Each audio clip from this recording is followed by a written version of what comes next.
With that, welcome everyone. Why don't we start with Pledge of Allegiance? I pledge allegiance to the flag of the United States of America and to the republic for which it stands, one nation, under God, indivisible, with liberty and justice for all. All right. Wait, if you give me just a second, I'm going to shut this off so it doesn't. Did you turn yours on, your microphone, Lee? Okay, wait. All right. Got some adult supervision here that knows computers. You know I don't. All right. Before we even start, I've got an announcement, which I didn't know if I'd ever say, but Carol has decided I'm going to retire this year. So Really? we're excited about it. So it's been 30 years. It's a long haul, and it's time for us to start enjoying ourselves. I'll miss it, but it's time. Anyway, I wanted to let you guys know. Congratulations. Thank you. We're excited about it. So, all right. Congratulations, and that's a minor surprise. How many years, Steve? 30. 30 years. Yeah, long haul. Thank you. Yeah. Thank you for your service, really. I've had great people to work with. All right, why don't we start then? Well, you've got an agenda with addition and deletions. I'll move the agenda, Mr. All Chair. right, we have a motion I'll second. and a second to approve the agenda with the additions and deletions. Any questions or comments on that? Hearing none, we'll call a question. All those in favor signify by saying aye. Aye. Aye. Opposed? Motion carries. We'll go on to the minutes from April 12th.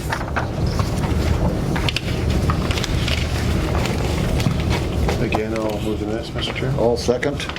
All right, we've got a motion and a second to approve. Any questions or discussion? Hearing none, all those in favor signify by saying aye. Aye. Aye. Opposed? Motion carries. Financial business, courthouse claims. Mr. Chair, I'll move on financial business, approve courthouse claims. Item A. Item B, approve highway claims. And item C, approve health and human service claims. I'll second such. All right, we've got a motion and a second to approve all of the claims and the warrant void. Any questions or discussion on those? Hearing none, we'll call a question. All those in favor signify by saying aye. Aye. Aye. Opposed? Motion carries. All right, we'll go down to human service, or resource business, notice of hire. Oh, yeah, that's right. We do have to approve that warrant separate. I'll move on the warrant. Okay, we've got a motion Oh, okay, second. and a second on the warrant void. Any questions on that one? Hearing none, all those in favor signify by saying aye. Aye. Aye. Opposed? Motion carries unanimously. Human resource business, hire part-time highway laborer. Coming. I have all my stuff, but we're in order. You can just put it at the end. At the end? Okay. Okay, you need a motion on that? Nope, not for a notice of hire. We have Mr. John Johnson starting with us here next Monday as our part-time highway laborer. Again, that's just a notice. So if I continue to move through the list, I also have looking for authorization to approve the employment promotion of Alana Werner from her current family-based service provider position to eligibility worker for the union contract. And Betsy, I know I updated you with the start dates, but I did not keep those copies for myself. Was it May 9th for both her and Carmen?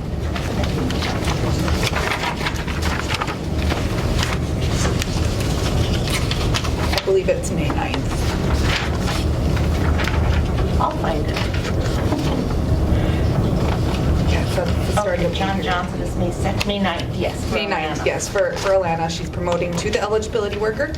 So of course, with that, we need authorization to fill her vacant family-based service provider position within that assigned wage scale. Now you need a motion. I do, yes. Okay, also. Second, Mr. Chair. All right, we've got a motion and a second. Any questions? All right, we'll call a question. All those in favor signify by saying aye. Aye. Aye. Opposed? Motion carries unanimously. And then, You know, and of course, public health, they are one of my favorite departments for recruitment because it tends to be quite the domino effect that occurs over there. So we have a lot of movement going on in that department. But so I also have another one for Carmen Christensen being promoted to Child Support Officer per the union contract. Her start date is also going to be May 9th, and we would also need to fill her vacant eligibility worker position. All right, wishes of the board. I'll move. You need another motion? Yep. Okay, Second, Mr. Chair. all right, we've got a motion and a second. Any questions or discussion on that? Hearing none, all those in favor signify by saying aye. Aye. Aye. Opposed? Motion carries unanimously. I also brought an addition to Betsy on, I think it was Thursday or Friday, as we had met in Personnel Committee last week regarding our temp hire wages. And Dave, I'm glad you were able to come in for this one. We met in Personnel Committee to discuss increasing our temp hire wages. We're currently at the minimum wage up to, I want to say it was $11.50 and up to $13 for a skilled worker. What we have been discovering is there's a lot of opportunity in even our local community here for our, our college or our school temp hires that come on board in the summer to help with highway. We were able to offer 4 of our 4 applicants we received. We only received the 4. To date, only 1 has accepted. One of them ended up rescinding the offer due to wages, and the other 2 have not returned my call for the offer. So we met in Personnel Committee last week to discuss what we would like to do just so we can become more competitive. The city also had increased their temp hire seasonal wages, which of course is a big competition for us. So what we are requesting to do is to increase our temp hire wages.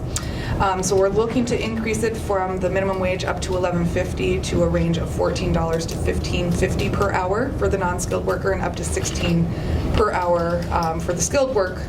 And that was as recommended by Personnel Committee that we met on April 22nd.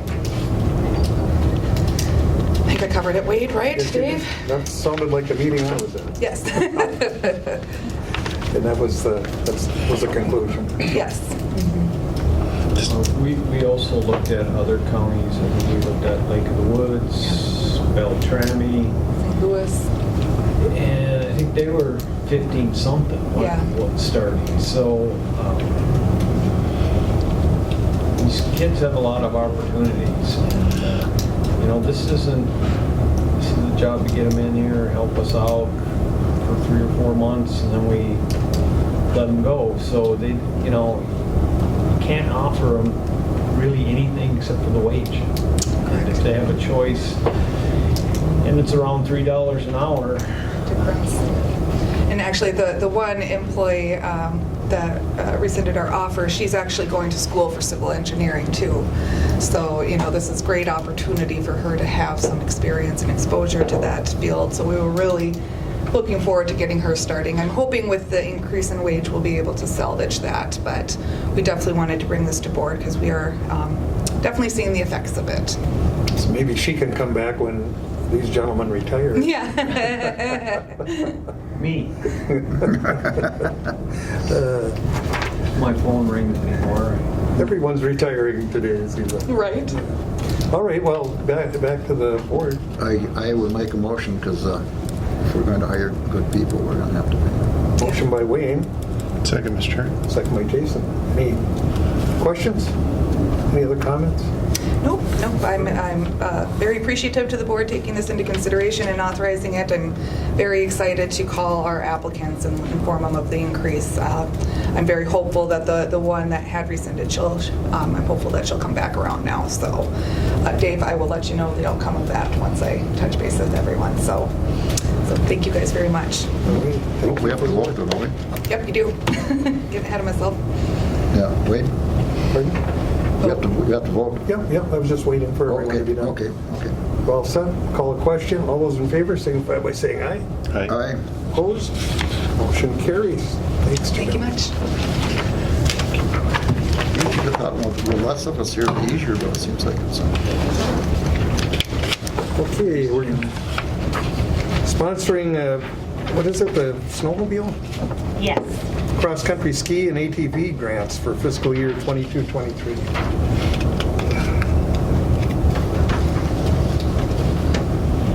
This is an annual thing that we do, and it usually comes to us in April. Sponsorship does not require financial support or liability for costs from the county. Okay. Voyagers Club, the Ridge Runner Snowmobile Club, and the Polars Ski Club, and the Trails Assistance Grant Aid Program. This is just their standard request, right? Correct. Yeah, I'll make the motion. Okay, we've got a motion? Second, Mr. Chair. And a second, thank you. Any question on these? Hearing none, we'll call a question. All those in favor signify by saying aye. Aye. Aye. Aye. Opposed? Motion carries unanimously. Thank you. Minnesota Department of Transportation Air Service Marketing Grant Resolution, which is something we need.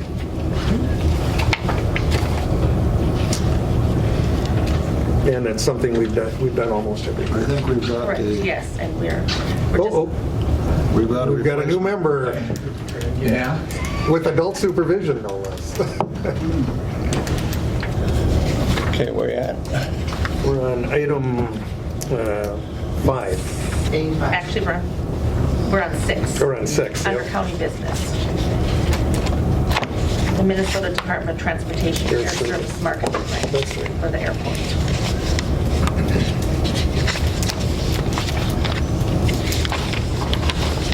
And this is kind of an annual grant also that the airport receives from Minnesota Department of Transportation. Yep. And so they're asking us to adopt the agreement and to execute the above grant document and any amendments on behalf of the Falls Koochiching County Airport Commission. And of course, adopt the resolution. So, wishes of the board. Quick move, Mr. Chair. All right, we've got a motion. One second. Second to approve, which we will appreciate at the airport meeting. Absolutely. All those, we'll call a question. All those in favor signify by saying aye. Aye. Aye. Opposed? Motion carries unanimously. Thank you. Construction cost sharing agreement with Mid-Continent. Yes, and this is something that's been in the works for, I think, about a year. And so there is a list, exhibit, I believe it's exhibit 3, that gives you the list of all the homes that will actually be getting the infrastructure to provide data and telephone service availability to the project areas that are shown in Exhibit 1 and then named in Exhibit 2.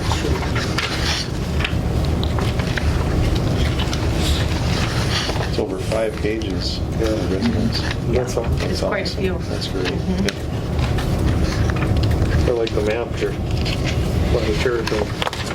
And this will be partially funded by ARPA funds.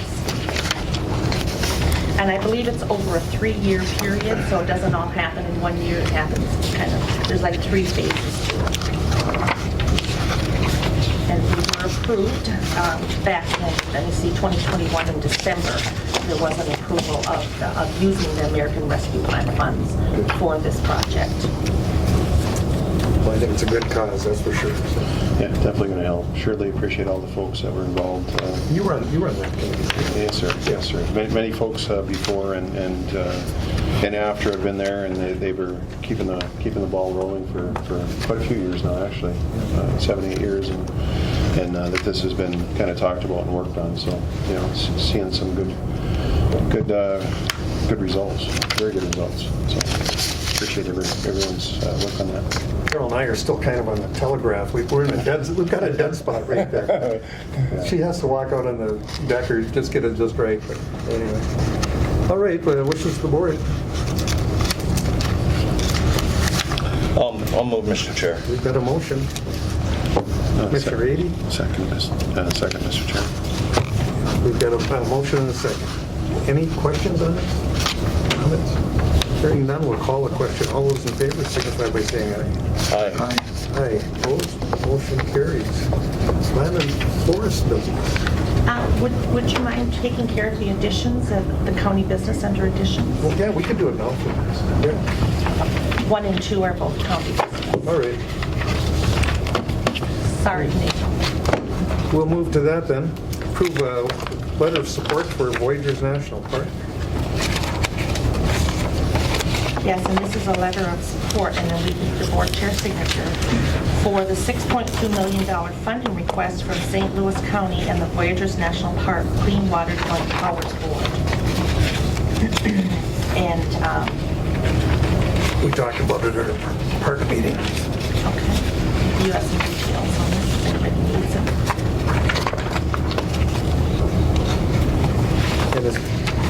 And as I understand it, this is just a letter of support. We're not putting it. Correct, it's just a letter of support from us. Oh, yeah, Mr. Chair.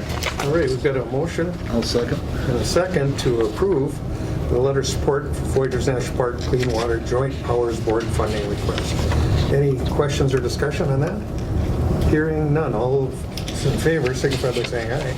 Aye. Aye. Opposed? Motion carries. Mr. Chair, Go ahead. I'm sorry, excuse me, I didn't catch the second, who seconded the motion? Wayne. Okay, thank you very Sorry. much. Carpool request to order a 2023 GMC Sierra truck from the state bid site, which if we got it, we'll probably get it in about 2027. That sounds about right. Yeah, this is an update for the carpool. Went to work on it to get all the numbers and stuff like that, and anyway, I wanted to come back, the carpool wanted to come back, and there's been a significant change in everything, not only getting vehicles, but pricing. I had to work with the state bid people for quite some time just to get a number. They didn't want to give me anything at all.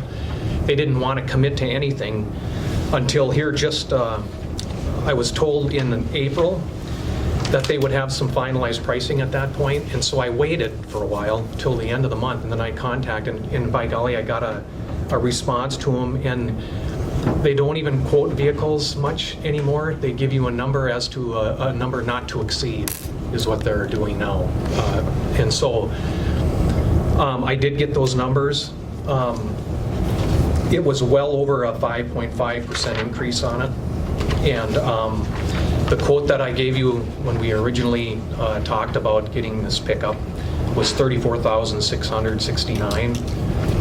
The current one that I got now is $47,445. It's a difference of basically 13 grand. So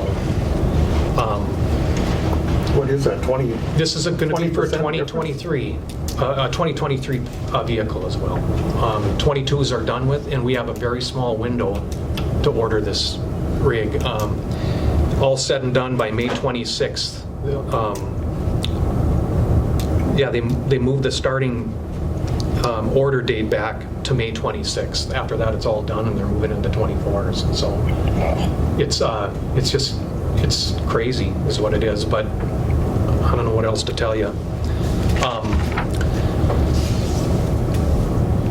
I did test drive. Derek wanted me to test drive the pickup, and so I drove it around yesterday, as a matter of fact. And I tend to think that if you put new tires under it, and that's going to take care of a lot of the issues with it right now, all the noises and the shakes and things like that. Everything seemed to function just fine. There's about 86 or 89,000 miles on it, but it's in tough shape. The underneath is starting to rust and rot really good. And there's some other minor issues with it, but it certainly needs to be taken care of. But most importantly, I wanted to come to the board to reconfirm these figures that I had, and then of course to let you know the small window to jump into it. So I don't know what other questions that would be there for you. Well, if we delay again, it's going to go up another 8,000, I'm sure. Yeah. We got to have it. Well, a 35% increase, Is that what it is? 35? somewhere around. Yeah. Isn't that crazy? But then, is this guaranteed or on delivery, or is this is this price going to move? You know what? The number that they gave me, they specifically said this is a not-to-exceed price. Okay. And also, to add to this, I did shop around a little bit for it. I went out to the Chevrolet dealer here in town, and they couldn't give me anything at this point in time. They didn't commit to anything that they would even want to even look. It was so sporadic. And so at that point, I came back to the state bid and then continued to proceed with that to get some kind of a number for us. But Commissioner Ady. The price you got then is the state bid? this is the fleet truck, yeah. Yeah, It'll be okay. white in color on the fleet program, or whatever Okay, you want to call yep. it. So. Yeah, and time frame, 10 to 18 months. So we're looking at it to get the vehicle. Mr. Shoreline, were you seeing the same thing over at the shop when you order stuff now? I've been told, yeah, it's order, make a plan and order it now, otherwise you might not get it for this year. So we have a short season for some of the stuff that we do and the construction stuff, and yeah, there's lots of money, so people are doing lots of projects, and then with the slowdown and really affected everything. So yeah, we're dealing with it. Do you do the fleet vehicles too? We'll go through state bid on some of this stuff. Some of Yeah. it's, I don't know if it's the same similar situation there on Yeah. certain. It depends on whether they have it or not. Yeah. So if they have it, it's a little bit quicker. If not, though, some of the fleets so far as the larger trucks, there's quite a delay on those. I know there's a build time and stuff, but they won't even start anything until they actually have approval, Yeah. and then they actually literally have to build the vehicle. So Yeah. it's a long process. So Cars, they're not taking anything until June 16th, just to even start thinking numbers or build dates or whatever. June 16th, we got to jump in on that one. So. I seen quite a load going north into Canada this morning. Yeah, I was sitting there, so. there are, and I've had people ask me, well, there's pickups over there, but yeah, they're all high-end, big-time high-end stuff. Yeah. They're getting some of that, but the cars are going to be another issue as we go along to get ready for the equinox to get that out. That'll be the next move to move into that. So You wonder how young kids are going to get started. I mean, if this continues, it's just crazy. But anyway, the issue of the truck, wishes of the board. I'll move on that, Mr. Chair. We gotta have it, and the longer we wait, or the longer we delay on it, the longer we're gonna be delayed getting it, so. I know the assessors this year, they're going to be doing a lot of way out of town Silverdale stuff. Yeah. So it's kind of It's at the end of this year, even if it's got some good rubber underneath it, it's going to be limping. I love So- Silverdale. I've represented them for 30 years, and I can tell you stories. Okay, we've got a motion. Is there a second? All grudgingly. Okay, Boy, I'll second. tell you that it's Hard to swallow. it's hard to swallow. And The increases that they have are, yeah, nuts. Maybe we should do a split vote just in defiance. Yeah. well, I guess another little question, and you probably answered it before, but with what's happening now, are the miles being driven less because of electronics and Zoom meetings and stuff like that? Or? I tend to think so. Our 116 that we're about to sell for the public health department and like that. What did they put on the cars? Was it 22 aisle? 86 miles. 86 miles In the this first year. quarter of this year. For this year. On one of the cars. So I mean, it's sitting there. Yeah. And But so- they don't take it out of town either. They only use Yeah. it for in-town driving because Yeah. of the condition. So there's one we're going to eliminate and be done with, and that's not going to be on the books any longer for insurance and everything else. Repairs So, and all that. repairs. Eliminate. What do you do there? Put it on a... Yeah, we'll do the sealed bid like I've done in the past. Yeah. Put it out here in the parking lot. We tried to do that with the assessor vehicle also, but he wouldn't let us do that. Want to keep it up. Yeah, they're going to keep the truck until the new one is actually Highway live and wanted front that and truck.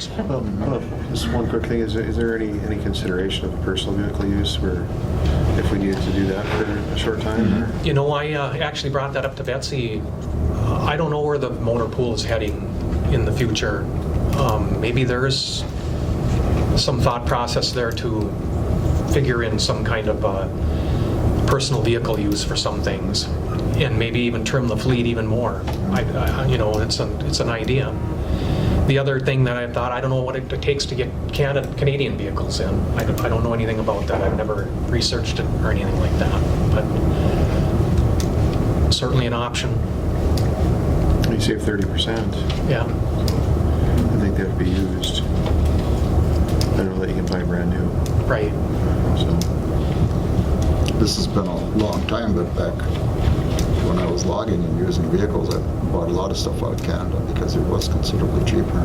Yeah. All right. Did we call a question yet? No. Okay, we'll call a question. All those in favor signify by saying aye. Aye. Opposed? Motion carries. Yeah. It's hard to swallow, but I agree with Wayne. Yeah, and it's, I guess we're doing less mileage, you know. Can we, in the future, look at pushing them further out, even though, yes, they're a year older, but at the cost of what it's, maybe it's a little bit of repairs will, Yeah. it's worth it. all right. Hey, thank you, Dean. Yeah, thank you. Appreciate it. Thanks, Dean. Human resource business. Suppose we can do that one too, then, Leslie, or what? Can we hold on to that? That one was taken care of. She covered that. So Okay. if you want to move to Land and Forestry now, that'd be great. All right. Consider adopting a resolution of support for bills related to the payment in lieu of taxes. And there's the person who can tell us all about it. Yes, so what this is N Club, which Cooch County is a member county of. They have requested all the member counties to provide a resolution of support or consider a resolution of support of Senate File 2793 and House File 3073, which would essentially increase pill payments to counties. So, by my math, Cooch County, if these bills were adopted and passed and signed by the governor, Cooch County would stand to see like a $1.6 million increase in pill payment annually. So that's like a 56% increase where we're at currently. So Can't get a motion fast enough. that's a good Yeah, deal. I'll make a motion on that one, that's for sure. Thank you, Commissioner Skoye. Second that. Second by Commissioner Schoblem. Thank you for all your support on, Commissioner Pavlik and Commissioner Skoye. We've put a lot of time and effort in, a lot, as well as many other counties and staff too. So it's Yeah. So where those bills sit right now, that on the House side, it was included in the omnibus tax bill. It's not in the omnibus tax bill yet on the Senate side, but it sounds like there's still hearing bills in the tax committee, so there's a pretty good chance. And obviously Senator Bach is the author of the bill on the Senate side, and Representative Eklund is the author on the House side. So Senator Bach's retiring too. Yes. And he's got a cabin right up by me in Canada. All right. We've got a motion and a second. Any further discussion on this? Hearing none, all those in favor signify by saying aye. Aye. Opposed? Motion carries. Tax forfeited repurchase request. Yep, so this is we have a repurchase request. This is something that is allowed under statute. The former owner or somebody that has a legal right to the property by mortgage or other agreement can apply for repurchase on a tax forfeited property as long as they pay all the back taxes and penalties up front, and then it comes to the county board for final approval. So this is pretty standard stuff that we've dealt with in the past. I'll move, I see no problem. Motion by Commissioner Skoye, second, Mr. Chair. second by Commissioner Schoblem. Any questions or discussion on this? Hearing none, we'll call the question. All those in favor signify by saying aye. Aye. Opposed? Motion carries unanimously. Tax forfeited parcel cleanup. Yeah, so this is kind of an annual event as well that I come to the board for. These are all properties that went tax forfeit last fall. We've kind of went through kind of a waiting period, and this just gives us final approval to kind of clean up any abandoned personal property that may remain on these parcels, and there is one of these parcels, number 4 on the list, that we will actually be looking to do a demolition on as well. So, bad, huh? yeah. Unfortunately, a lot of times when we get these places, they're a mess. So. That's good. Big Falls has done that RV park that they extended there in the campground. Gee, that got a lot of use last year, so nice to see things get cleaned up. Anyway, wishes of the board. Move. Got a motion Second. and a second to approve as presented. Any further discussion or questions? Hearing none. Call a question. All those in favor signify by saying aye. Aye. Aye. Opposed? Motion carries unanimously. Thank you. Thank you. Okay. Public Health and Human Services. Approve of warrant voids. Kathy's on. We have Oh, there you are. four warrant voids. That's all the business we have today. I'll move on those, Mr. Chair. Got a motion Second. and a second to approve as presented. Any questions? That's about the shortest one we've ever done here. I think so. We'll call the question. All those in favor signify by saying aye. Aye. Aye. Opposed? Motion carries. Thank you. Thanks. All right, we'll move on to highway business. Highway Department award low bid on more stuff. Warren. So this Low bid is very, best value. Yeah, Best value, maybe not that's low what we bid. can say. Best value. So this first RBA is in reference to the Van Linn overpass. We received authorization to bid that project on February 22nd, put it out for bids. We opened bids on April 18th. We had a total of 4 contractors that expressed interest in it and showed up for the bid or submitted bids. Engineer's estimate was basically $7.1 million.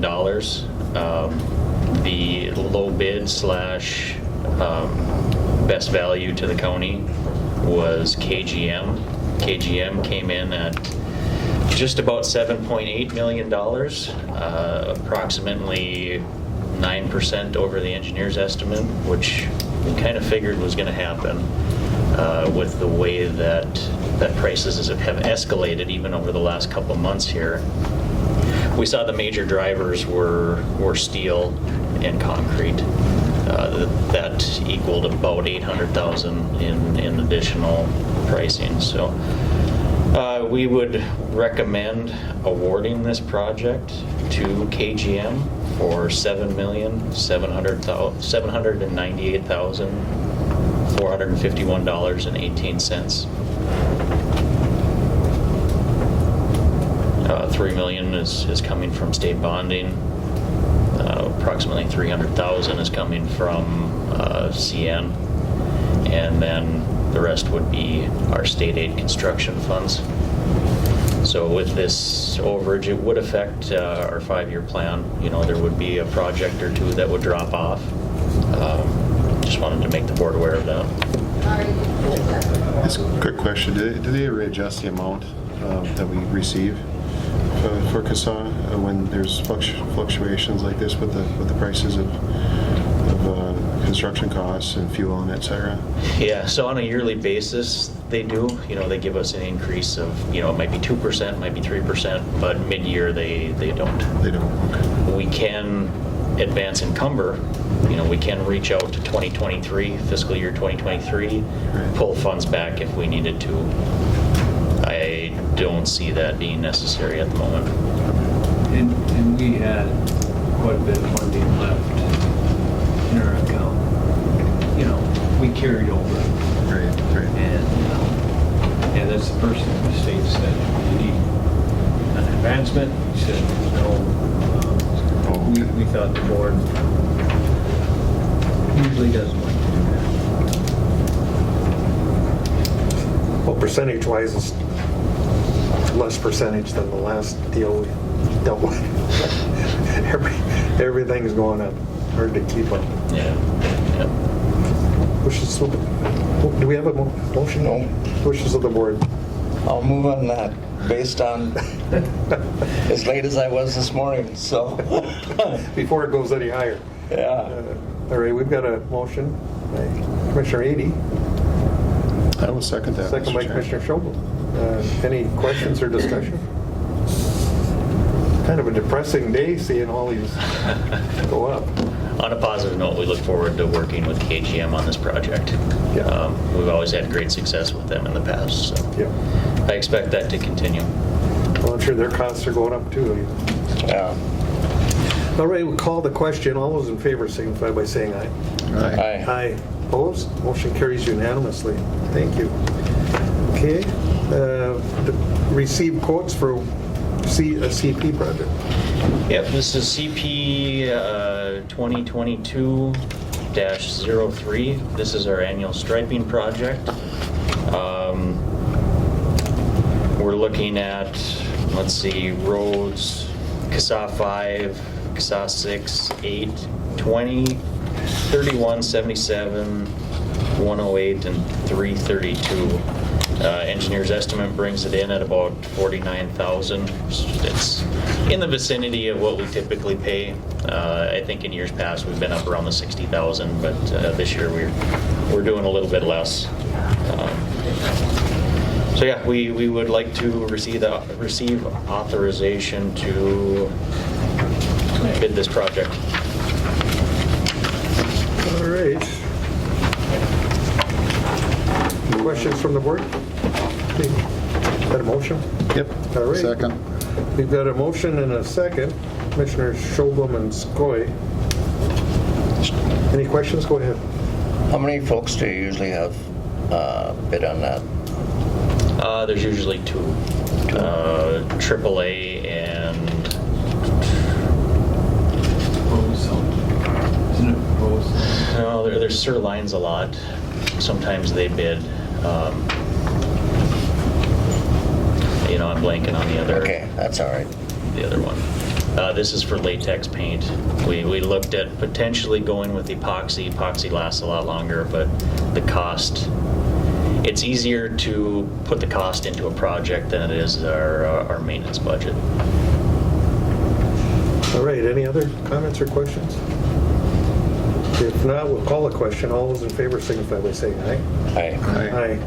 Opposed? Motion carries unanimously. Quote CP 05. Yep, this is advertised for bids for CP 2022-05. This is the CSA 1 patching. We're hoping that there's still something to patch there after this flood gets done, but so this would be paving over the area where we placed the 3 box culverts last year on the Bear River Bridge. We've got a little over 1,100 feet that we have to patch. We didn't patch it at the completion of the project just because we like the area to settle over the course of a winter season. So engineer's estimate puts this at $74,891.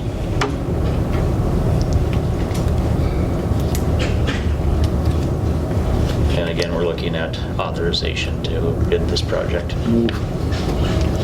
Second. Motion by Commissioner Skoye. Were you first? Is that who it was? Yeah. Okay. And Commissioner Ady, second. Questions or discussion? All right, we'll call the question. All those in favor signify by saying aye. Aye. Aye. Opposed? Motion carries unanimously. On to purchase aggregate, the lease agreement. Yep, so this is, we referenced this back, was it last week in our committee of the whole or 2 weeks ago in our committee of the whole? We have an opportunity to purchase raw material from a pit owner down in Birchdale. The pit houses excellent material. I was able to negotiate down the price per ton and per cubic yard to $3.60 per ton.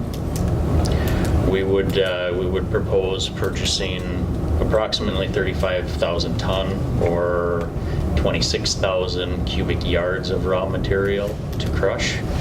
That would equate to about 126,000 in a payment to the property owner. Property owner would also allow a free lease for us to store our material on that property. We would also like to receive authorization to advertise to crush that material to a Class 5 specification. Again, approximately 26,000 cubic yards. The engineer's estimate would place this at about 160,000, approximately 30,000 in mobilization and 130 in crushing. To put that into perspective, we have the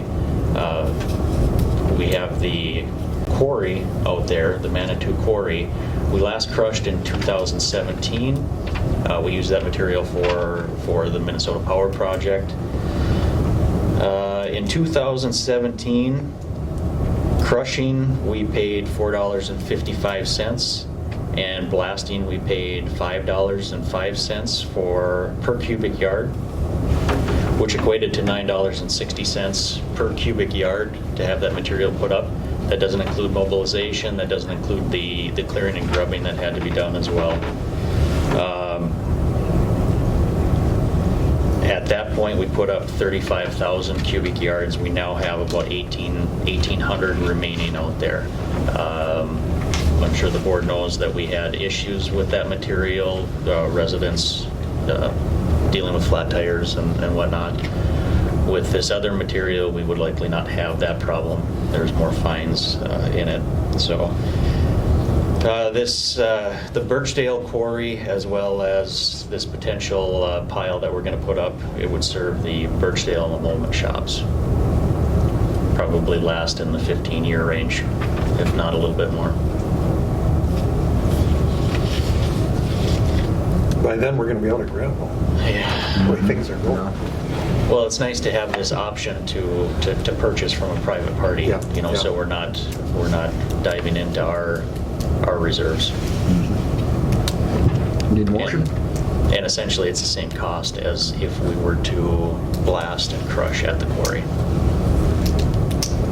Yeah, for the audience, Koochiching County, gravel is getting to be a scarce commodity. And All right, wishes of the board. I'll move, but those arrowheads were tough on tires for a while. We've got a motion. Is there a second? Yeah. Okay. Wayne and Kevin. Any questions, comments?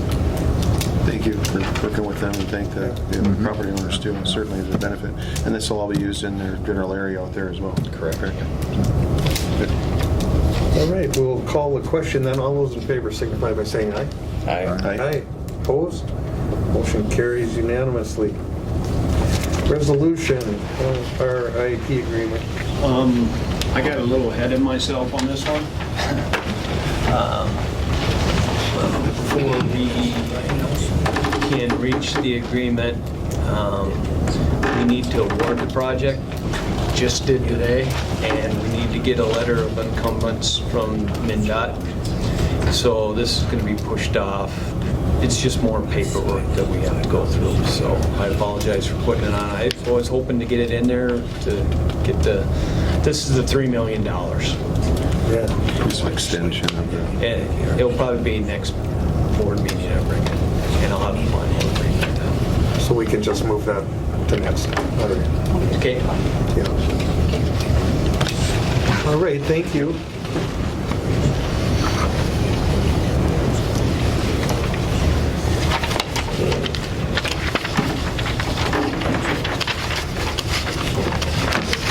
We'll move on to environmental services business.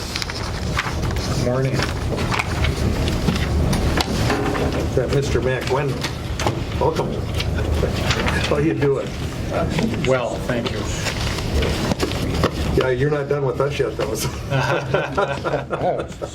Well, Today, you're considering a decision on the County Planning and Zoning Commission's recommendation to approve the Rainy Lake Vacation Campground LLC request for an amendment to the 2001 conditional use permit on their property located east of Bowman DNR Boat Landing, north of Highway 11 and south of UT 275.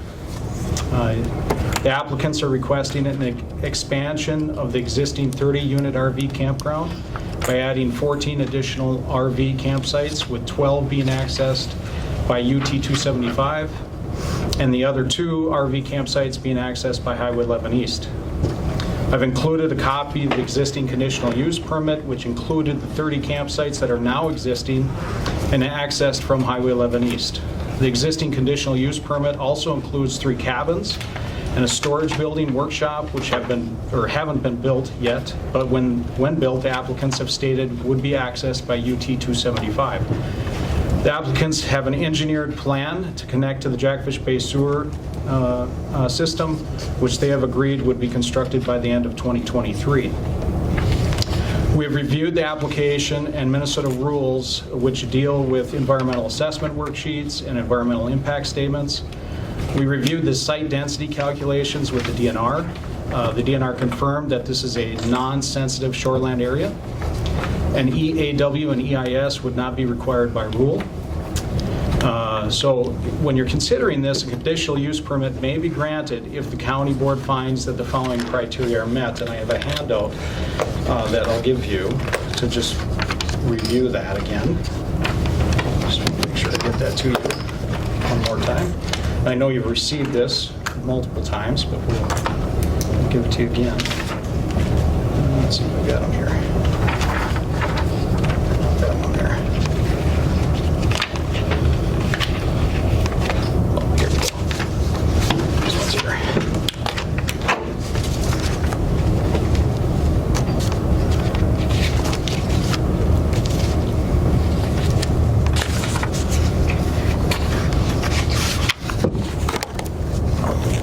Jason wants to be there.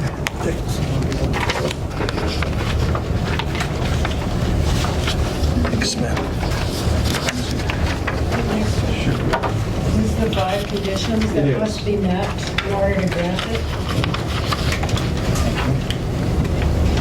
Anyone else?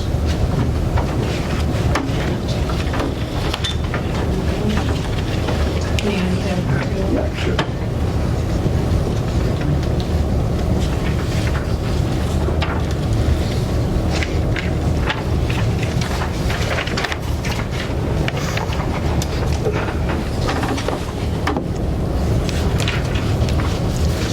So, on March 22nd, this was tabled. And on April 19th, the board conducted a site visit, which was attended by many of the interested citizens and county staff. The only nice day in a month. That was a beautiful day, yeah, perfect day. Yeah. Although everybody would like to see the snow go, but there's been many comments and much discussion in previous meetings which address the 5 criteria that are listed. And I'd recommend that the county board, discuss this, take whatever actions that need to be taken. If you want to take public comment, again, that's certainly up to you. And then just document for the record, whatever decision is made, how you supported answering the 5 questions. So with that, if you would like to bring up the applicants could describe it, or you could ask questions, or however you want to do it. Why don't we let them speak first, Okay. and then we'll Okay. open. Okay. So, if you want. Oh, you can sit right there. You're good, yes. All right. Hello, everyone. I'm going to keep this talk short, but I'm speaking on behalf of myself, Cole Rubin, and my wife, Carrie Rubin. And we would like to personally thank everyone for giving us the potential opportunity to fulfill a need in our community. We are here to talk about our RV park expansion. 12 RV sites on the north parcel and 2 additional on the south. I'm in shock that we were able to find undeveloped commercial property of this caliber, but I'm grateful we found it, and I'm grateful that it was a clean slate. One that allowed my wife and I the opportunity to make a life for our family on Rainy Lake. I think the site visit was good. It verified that the proposed site is not only suitable for development, I was able to show off its beauty. Please let me know if you have any questions, and I'd be happy to answer them. Thank you very much. Thank you. How much rent are you going to be? Excuse me, I'm sorry. No questions? Yeah, we're in a formal board meeting. It isn't that you can't speak, but you I thought he have said to raise your any- hand and be I'm recognized. sorry. I thought he said any questions. I just had a question on the rent. What about the rent? What is your proposed economic? We identify, I'm Yeah, sorry, we need your I need to name. have you identify yourself. Are you asking how much we're going to charge per Trailer? We haven't really talked that out yet. We want to look at the cost of developing and kind of the return. But we currently charge $38.50 for our seasonals right now on the opposite side. Thank you. Anything else, Mark? Any other questions? Well, no, not at this time. All right. Anyone else? Oh, go ahead, Mr. Wagner. I want to make a comment here because I think there's a hidden value here in these RV parks that I don't know if the board or other people realize, but a lot of people travel to this area, and one of the things that was recognized, we didn't have an RV park, and now we do, but there's a shortage of them. But when people travel here, they'll come and try an area out. I'm in the same way right now. I'm traveling to see where I may want to build a home later. But so they come with an RV park. They'll stay there for a season. I really like this area, and then from there on, they may move into a residential area. That's a transition. So it's a good way of attracting new residents to the area, because you're either going to come and stay in a hotel, and that gets pretty expensive if you're going to stay for the whole season. So an RV is real common use of trying to see what that area is like. And so developing one of these and having more expansions, maybe one out of every 10, say, I really like it here, let's buy a home here. So, you know, as we're losing population, this gives us an instrument to, you know, to actually attract people and do that. So, and I see a good young couple here doing something in this town, so I'd like to endorse this thing because I see there's a need for it. They're willing to put a lot of work and effort into it, and I've been there myself and looked at it. It's a nice, well-run operation, and it has a lot of value to the community. And as Mayor Rainier, those people tend to come in and eat at our restaurants and drink at our bars and do other things. So again, I think that's a real plus for the community. That's all I have to say on it. You and I looked like them when we were young. A long time ago. Go ahead, please. I just want to make a couple comments. Len, just, you got to give your name. County Assessor. Even though we know you. One of the concerns at the last meeting was, is this going to drive property values down? And I made a couple comments there, but I'm just finishing or have finished the most recent lake study on sales on the lake. And there were 40 sales on the lake, believe it or not. We had the biggest year ever last year. And I tried to check those sales for a couple reasons. And of all those 40 sales, I checked them this morning, there was not one sale that was less than what my value was. Okay? They were all over, no matter where they were on the lake. And the lake ratio for sales currently is 61%. I mean, that just tells you how far above my value is property selling for. And so then my next step was to, you know, do we have any sales that are relevant to what's going on there? And the only one I could really come up with was Stuart Millett's property out on Shea Point. And that's a house that's, I don't know if you compare it or not, but it's right next to the road. It's got all this traffic coming. It's got the shay noise entertainment at night, the boats in and out, whatever. And I would just like to point out that my value on that property was $33,200 and it sold for $605. Wow. And so I think as much as I have a professional opinion, it would be that you don't need to worry about whatever happens here is going to drive values down. I'm really confident of that, okay? I just want to point that out, because that was a big concern. Yep. And I don't, there's so much demand for that water out there. It's unbelievable. How many sales were there again, Len? 40. 40. I'd like to comment on that too. Also, as being mayor of Rainier, obviously we have the Finstead property, Lakeview Cabins, which is an RV park now, and everything else.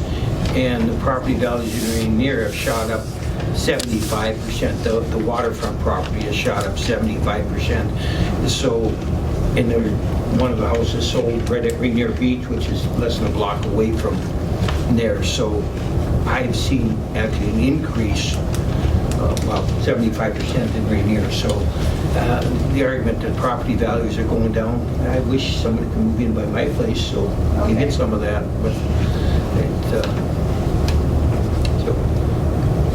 All right. Anyone else from the audience? Go ahead. I'd like to make some comments. I guess I disagree.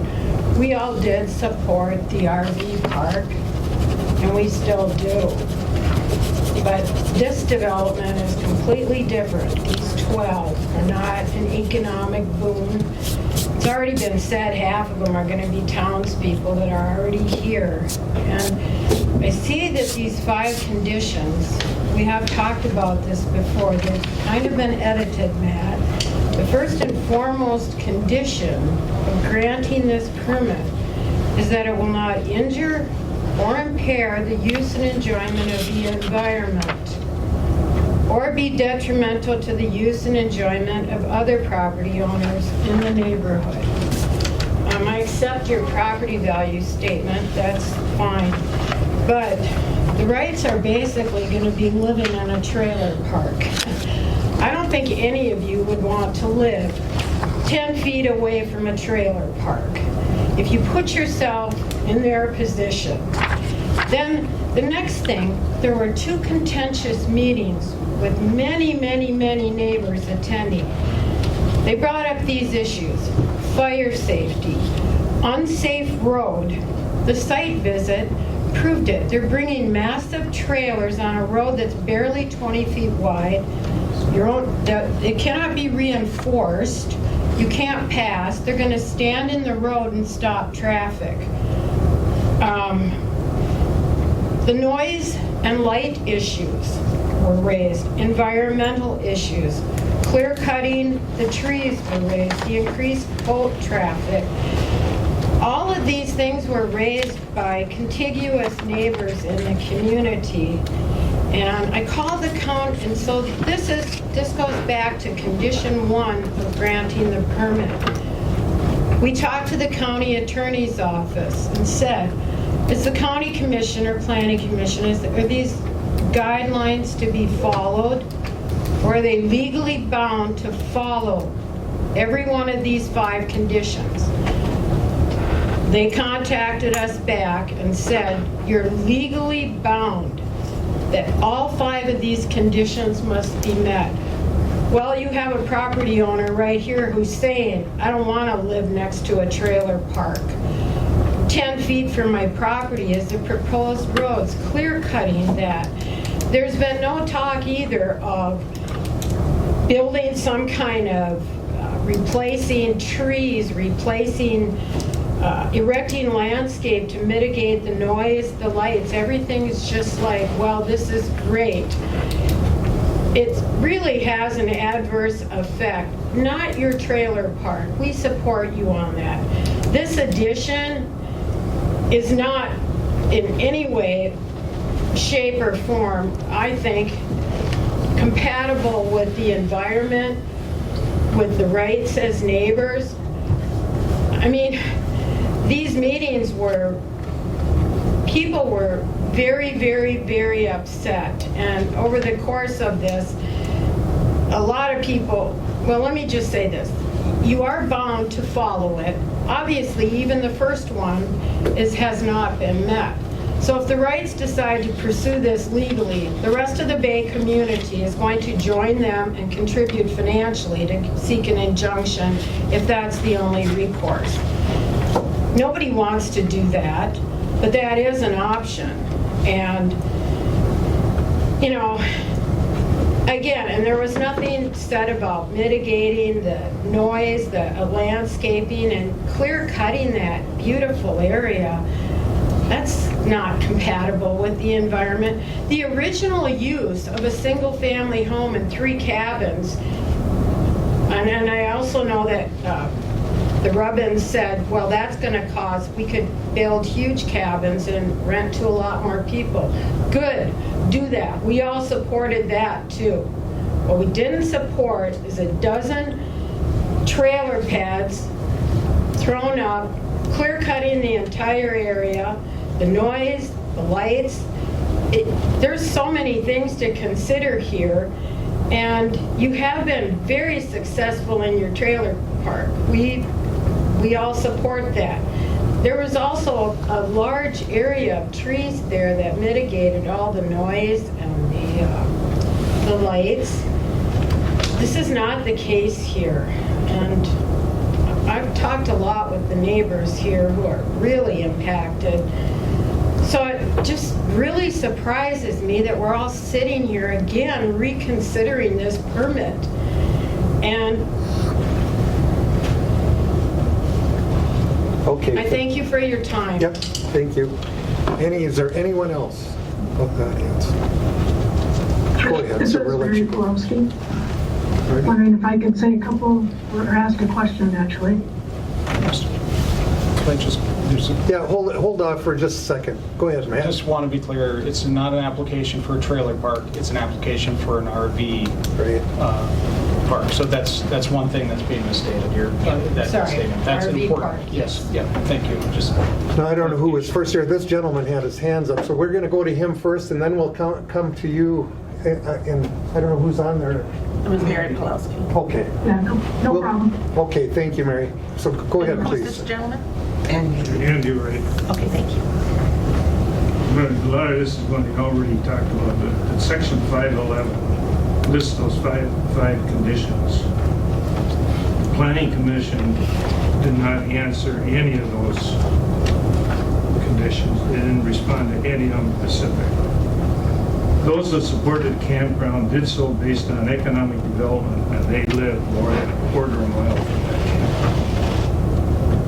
There's nobody, maybe 1 or 2 in there that actually support the campground that are within a quarter of a mile. People across the bay are within a quarter of a mile. UT 275, that's a residential zone. We have 4 houses down there, all year houses. We have a taxable base of $9,200 a year. This RV campground proposal has a tax base of only $1,600. You're going to destroy that residential area. You approve it, we're done. That area is gone.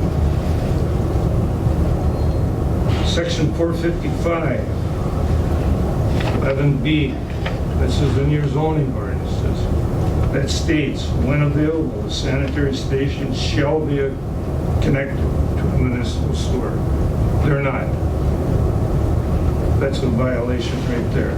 Minnesota Department of Health requires all sewage and wastewater must be discharged into an approved municipal sewage system if one is available. And there is one available. They're not there yet. And you're giving them, what, 3 years plus another year extension to hook up. Talking about that again when that Jackfish Bay sewage went in, we all had to sign up right away, and I don't remember the actual costs. We're still paying on it, but I'm thinking it's right around 18,000 total. Right? That's about right. Close. Maybe it's a little bit more. He's telling us that for him to connect to the sewer, that's $150,000. That's pretty doggone cheap compared to what we're paying. That comes out for him for 45 units at $3,300 a unit. That's pretty cheap compared to what the rest of us out there are paying.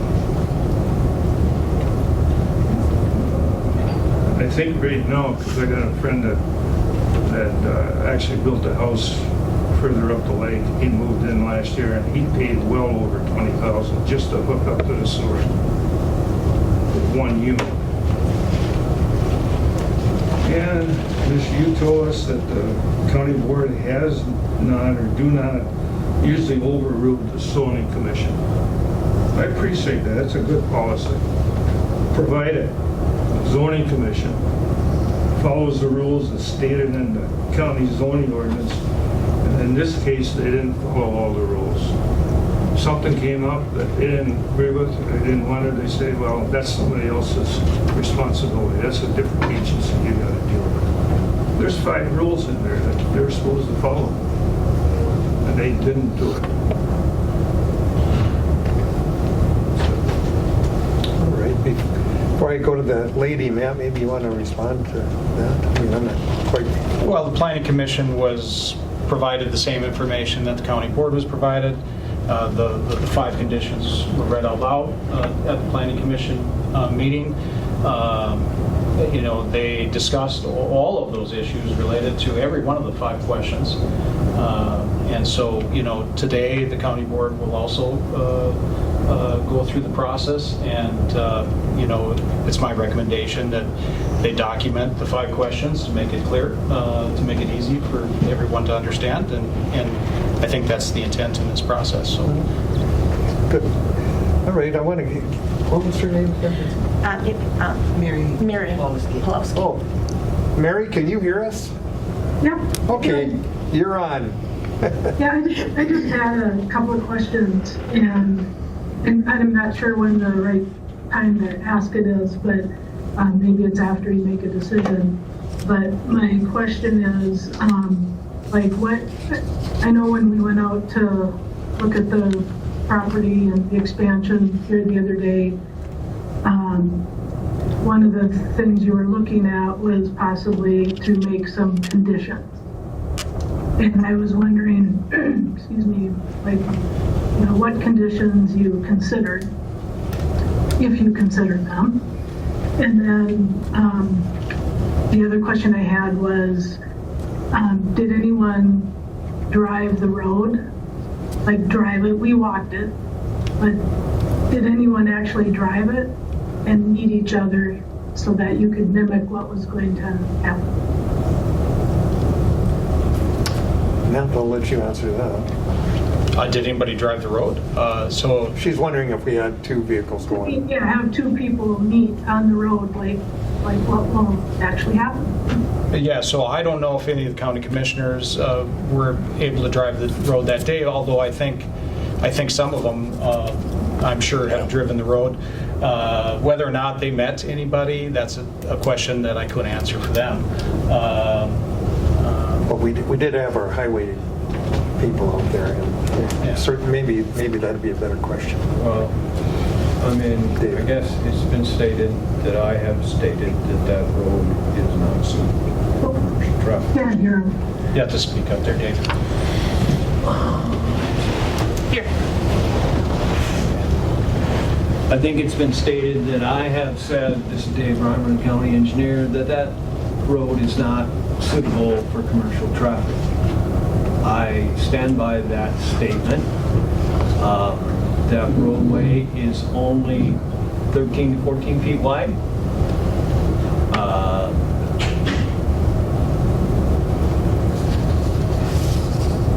The roadway is, well, it's a driveway that sees some usage. If this goes forward, We will be placing restrictions on that road to ensure that it holds up during any construction activity.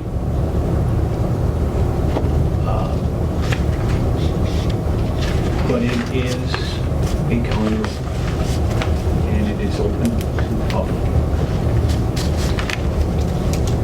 Were you able to hear that? Yes, thank you. Okay, thank you. Thank you, Dave. All right. So then so that was good. The other question, again, I don't know when you'll answer this, but I know at one point we talked in the meeting, a few meetings ago, like after you walk the property, you were gonna perhaps look at, putting certain conditions on, like a fence or, not building so close to the rights, those types of things. And so I'm wondering, what, as you go to make your decision, and I think Matt talked about it too, how did you make your decision? What did you consider? Go ahead, Matt. Yeah, and so on conditions, I know there's a lot of different things and different ideas that have been discussed, and again, it's up to the county board to make those decisions if there would be conditions, if it was so approved. But yes, like you said, there was discussion about fence, there was discussion about, having, trees planted. I know when they did the site visit, they talked about that area that was closest to the lake, which would be to the west part of that north property, that, many of those trees would remain in place. There's discussion about trying to push any RV sites, if approved, to push them further to the east and try to get them away from Wright's house as best they could. But those are all discussion points, and again, this board has to make that determination as to what's reasonable and obviously, address the 5 questions as we go through the process of, whatever decision you make. So. All right, anyone else in the audience? All right, we'll bring it back to the board. Go ahead. Mr. Chair, if I may, I'd like to invite Mr. Wright and Colin Carey to come up to the table and kind of go over what we'd like to see to kind of have a somewhat of compromise. I believe that this is a good project, but I do want to be considerate of the neighbors. I really do, and I want to get your input. Now, I think that there has to be some consideration for some of the conditions that we can do, but I'd like to hear those directly from Mr. Wright.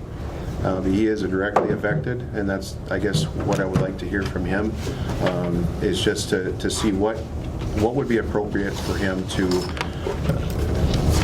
consider, not being impacted to an extent where he's uncomfortable, and they're uncomfortable, and changing their lifestyle of their home and things like that. So I'd like to hear that as part of, if you're willing to do that. If not, that's fine too.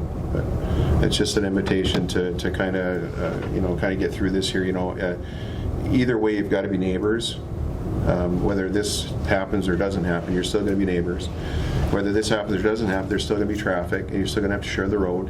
I feel I'd like to see the Rubbins get to where they want to get to with their projects and with their goals of what they want to do over the course of time. Now, I understand it isn't going to happen overnight. However, I'd like to see this is a process. Everything's a process. Everything is based on time. So, and that's just an open invitation to you, Mr. Wright, if you'd like to. If not, that's fine too. I'd like you to have some input, direct input, if you like, and go from there. So you can certainly sit up right up here if you like, honestly. To do what? No, if you have any input, or would you like the input to be directed from someone else, or would you like to have the input? I give you the opportunity to have the input of any type of a compromise if you're willing. If not, I guess then that's your decision. That's fine too. The chairs, agreed to allow that. The road is bad. There's no question about that. Pardon me? The road, 275, is not designed for any kind of this traffic. He's already proved that. Brought in, I don't know how many loads of of that rock, and that really did damage the road. Also, when he did that, he also damaged the road going in front of the garage. Actually, that happened twice when we were building the road, when he was putting the pipe over on the existing one. The road got damaged. That took a while for him to get fixed. It didn't happen right away. It was a few times I had to talk to him about that. The same thing again when he hauled in that rock. I don't know what kind of compromise he's wanted. He says he tried to negotiate a different easement. No, there was no negotiation. He asked the question if we would sell another easement, and I said no.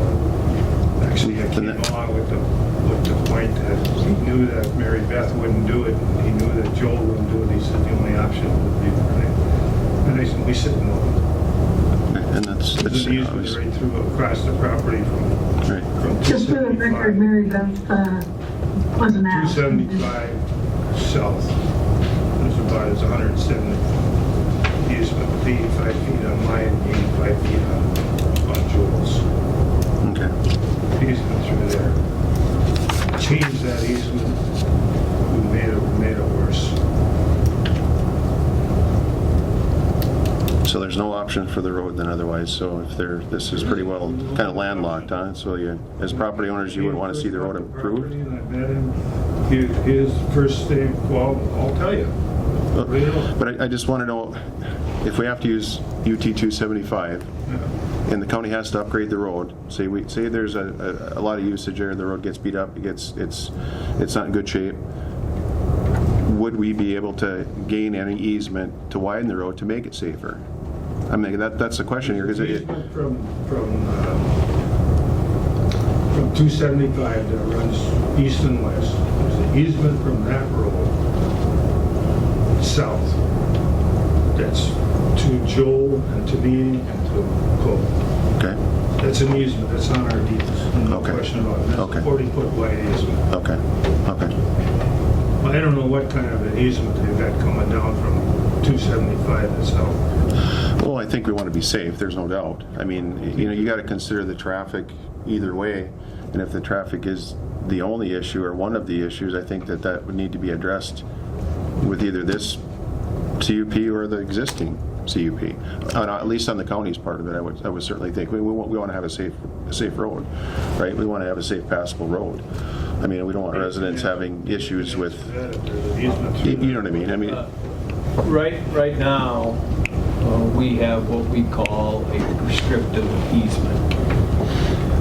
That prescriptive easement was put in a memo back in about 2005. That prescriptive easement is narrower than the property owner's easements. County doesn't, all we have is that prescriptive easement based on what maintenance we have done on that road and a perceived corridor to get that done. And that's anywhere, I don't have it off the top, but it's less than the 40. And it varies through the length of that road.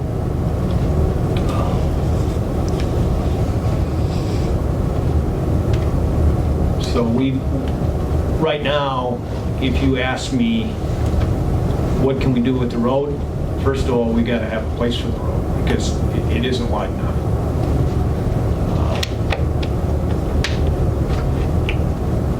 But it's not just 275 either. It's 133. 133 at the back. You got the S corner coming out.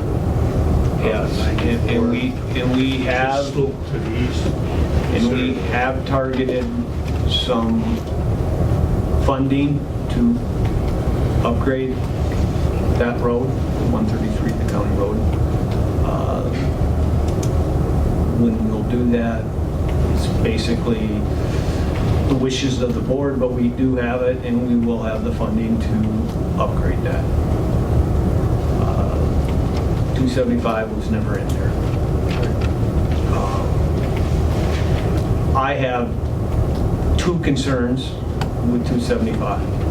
One is the concern associated with the construction activities of the RV, and we would put restrictions on that road, and hopefully we could come up with restrictions or other ideas to get that accomplished without damaging the road like I believe was done in the past. But that does not do anything for the road long term. I mean, so the narrowness of it, that if two cars meet, yeah, one car's probably pulling off on the minimal shoulder that it has. It really doesn't have a shoulder, but they're pulling off in the grass and waiting for the other one to come by. That road is, the road surface is 13 to 14 feet in places, and if you have a big dually 1 ton or something, you're going to use most of it. Somebody else is going to have to pull off, or you're going to come to a stop. The two vehicles are going to have to recognize each other and come to a stop if they meet. And that's why I say I don't think, when I think of a road for commercial traffic, that means two cars can sort of pass each other. And I don't think you can do that on 275. Quick question, Dave. Are other UT roads as narrow? What? Are other UT roads as narrow? Yes. They are. And other UT roads are a lot wider. But most of the UT roads, I mean, if we have a classification, UT roads are at the bottom. They're made for a couple of residential homes or something like that. That's what UT roads are. So what would you rate the road at as a tonnage? What? Say, what would you rate the road as a tonnage, say for a winter, summer, spring restriction type of deal? I think the weight restriction that's listed on that road is too high, like a lot of our UT roads. We expect that, there's not going to be a lot of commercial traffic. So, if it's one load, the road somewhat recovers. But, I mean, I believe that road's It's 5 ton? 5 ton spring, 7 ton. And 7 ton summer? 7 ton summer. Yeah. We haven't done any soil borings or anything out there to confirm that, but I would assume that there's a minimal gravel base under there, and then corduroy and muck. Tree stumps. Yep, corduroy. So, when it comes to the construction, I mean, there's things like, okay, do it just in the dead of winter when the roads is froze up and you can handle that kind of stuff. Right. Or maybe find another route in. I don't know. Those are things to be worked out in the future, maybe. As far as the width of it, we'd have a better chance if we use the whole easement that the property owners have, but we don't have that. That is the property owners. Even that would be way below our standards for a new build.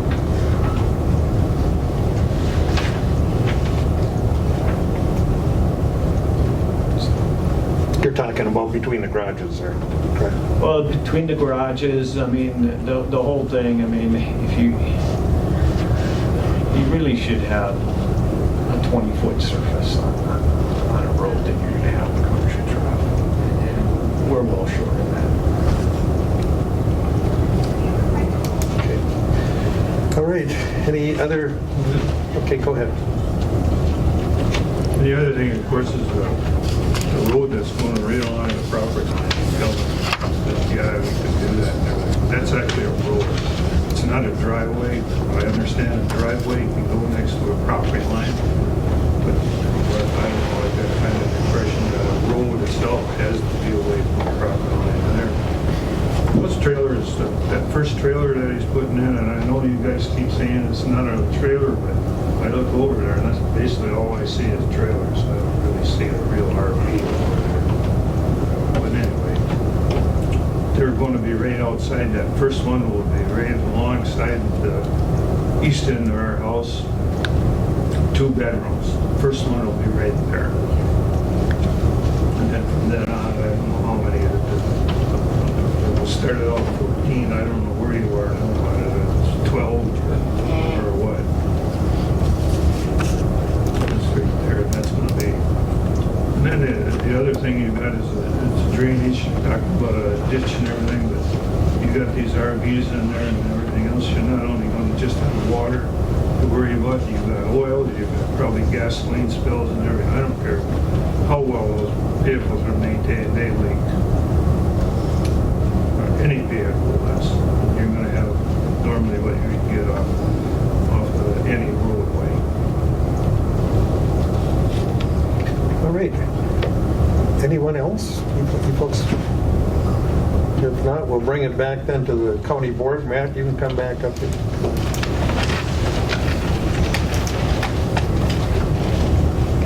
We still like you, so. All right.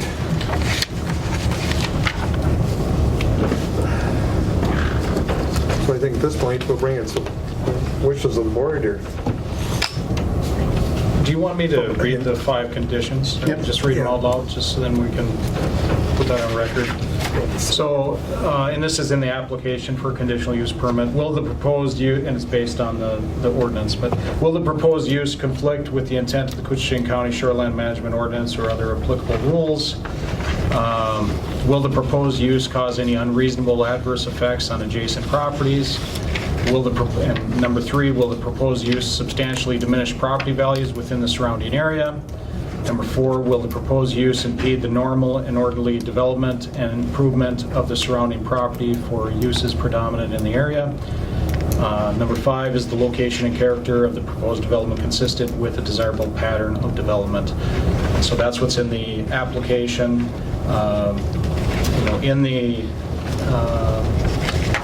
There's been various discussion about many of these things, and so the board has to decide how to answer those questions in order to make this decision. So are we in compliance with the Shoreline Management Ordinance? Yes. No. These weren't reviewed, or no one came to a decision during the planning and zoning? Well, I mean, in the planning commission meeting, there was much discussion, and obviously Jason was a part of that discussion because he's on the planning commission. But so much discussion about each of the items. These items were read out loud, and so by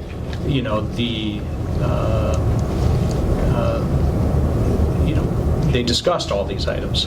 How they made the decision, they each made their own vote and decided based on the information that was provided and came to their conclusions based on these items. They didn't write down all of these items, specifically each person, and hand them out, but they considered them because that was what was discussed during the meeting. But to their point, to the people that are here today, I think it is important to document this as a final decision today, to answer the questions. And I think it was discussed, it's been discussed over and over again, multiple times, about multiple different ideas about it.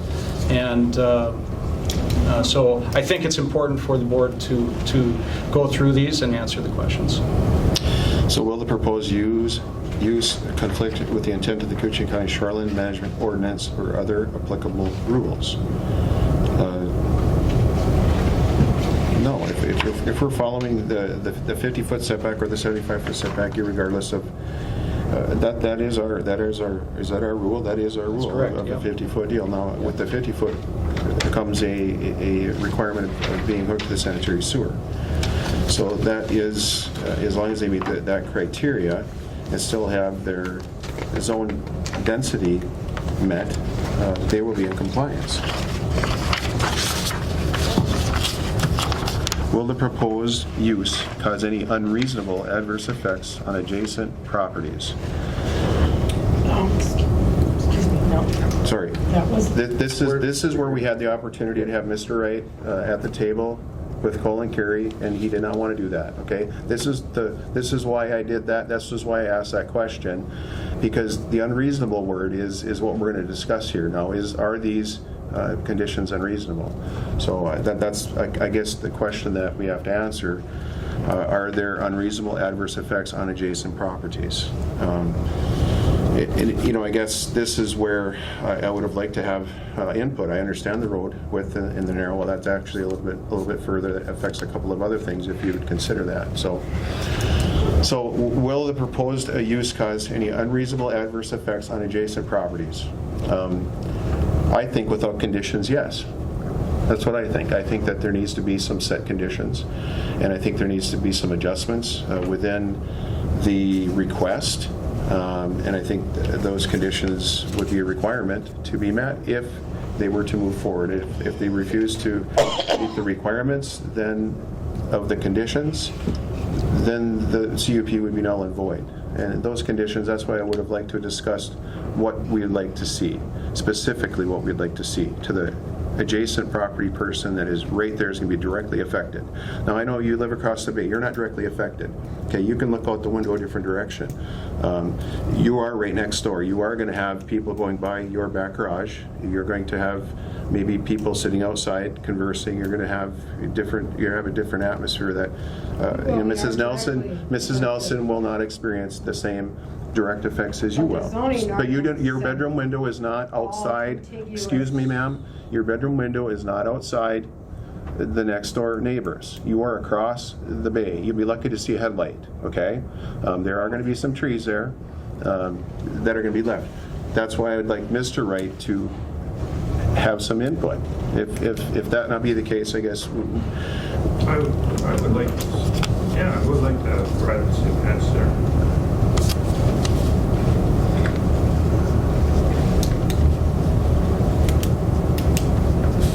This is Mary Pulowski. Can I say something? Let's get through this first, Mary, and then we'll turn it back over to you. How's that? Okay, yeah. I would also like to see a road a little further from the property line. It is a road. It's not a driveway. It's a road. It is a private road. Is there any definition on that, Dave?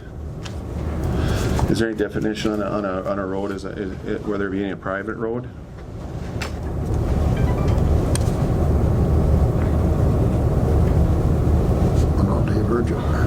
I don't have a good answer for that. I mean, give him a microphone there.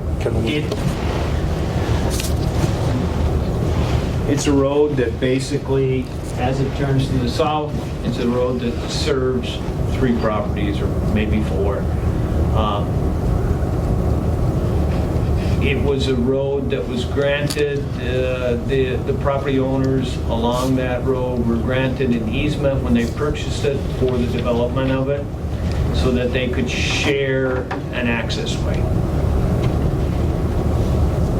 So they developed that, and the county, for some reason, or maybe it was a township at that time, for some reason, took over the maintenance on that road.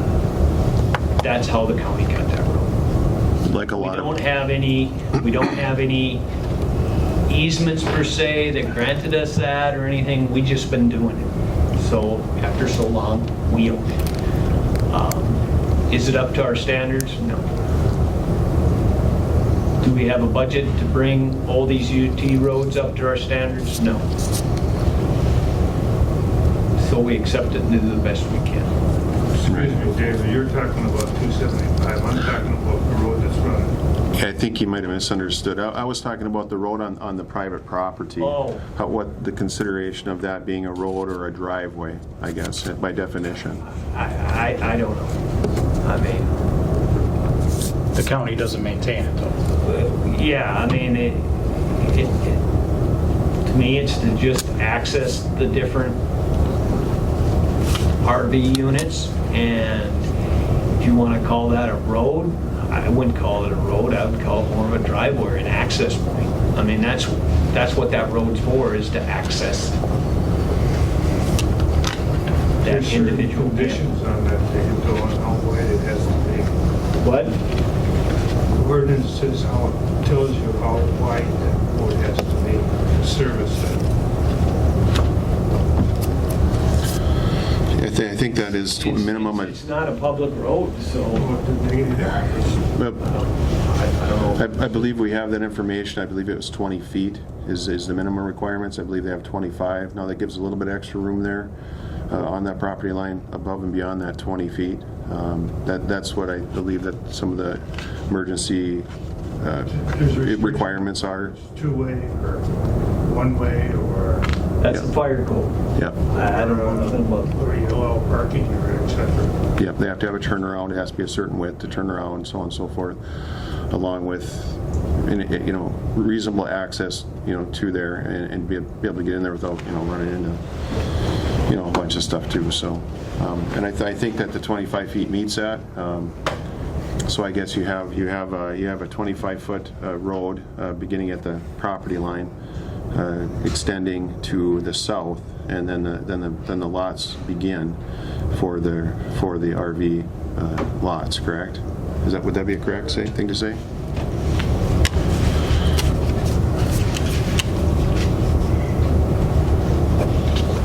And when you talk about a privacy fence, what were you thinking? What are you thinking of so far as where, how far? Should start at the lake and go west, or east. Yep.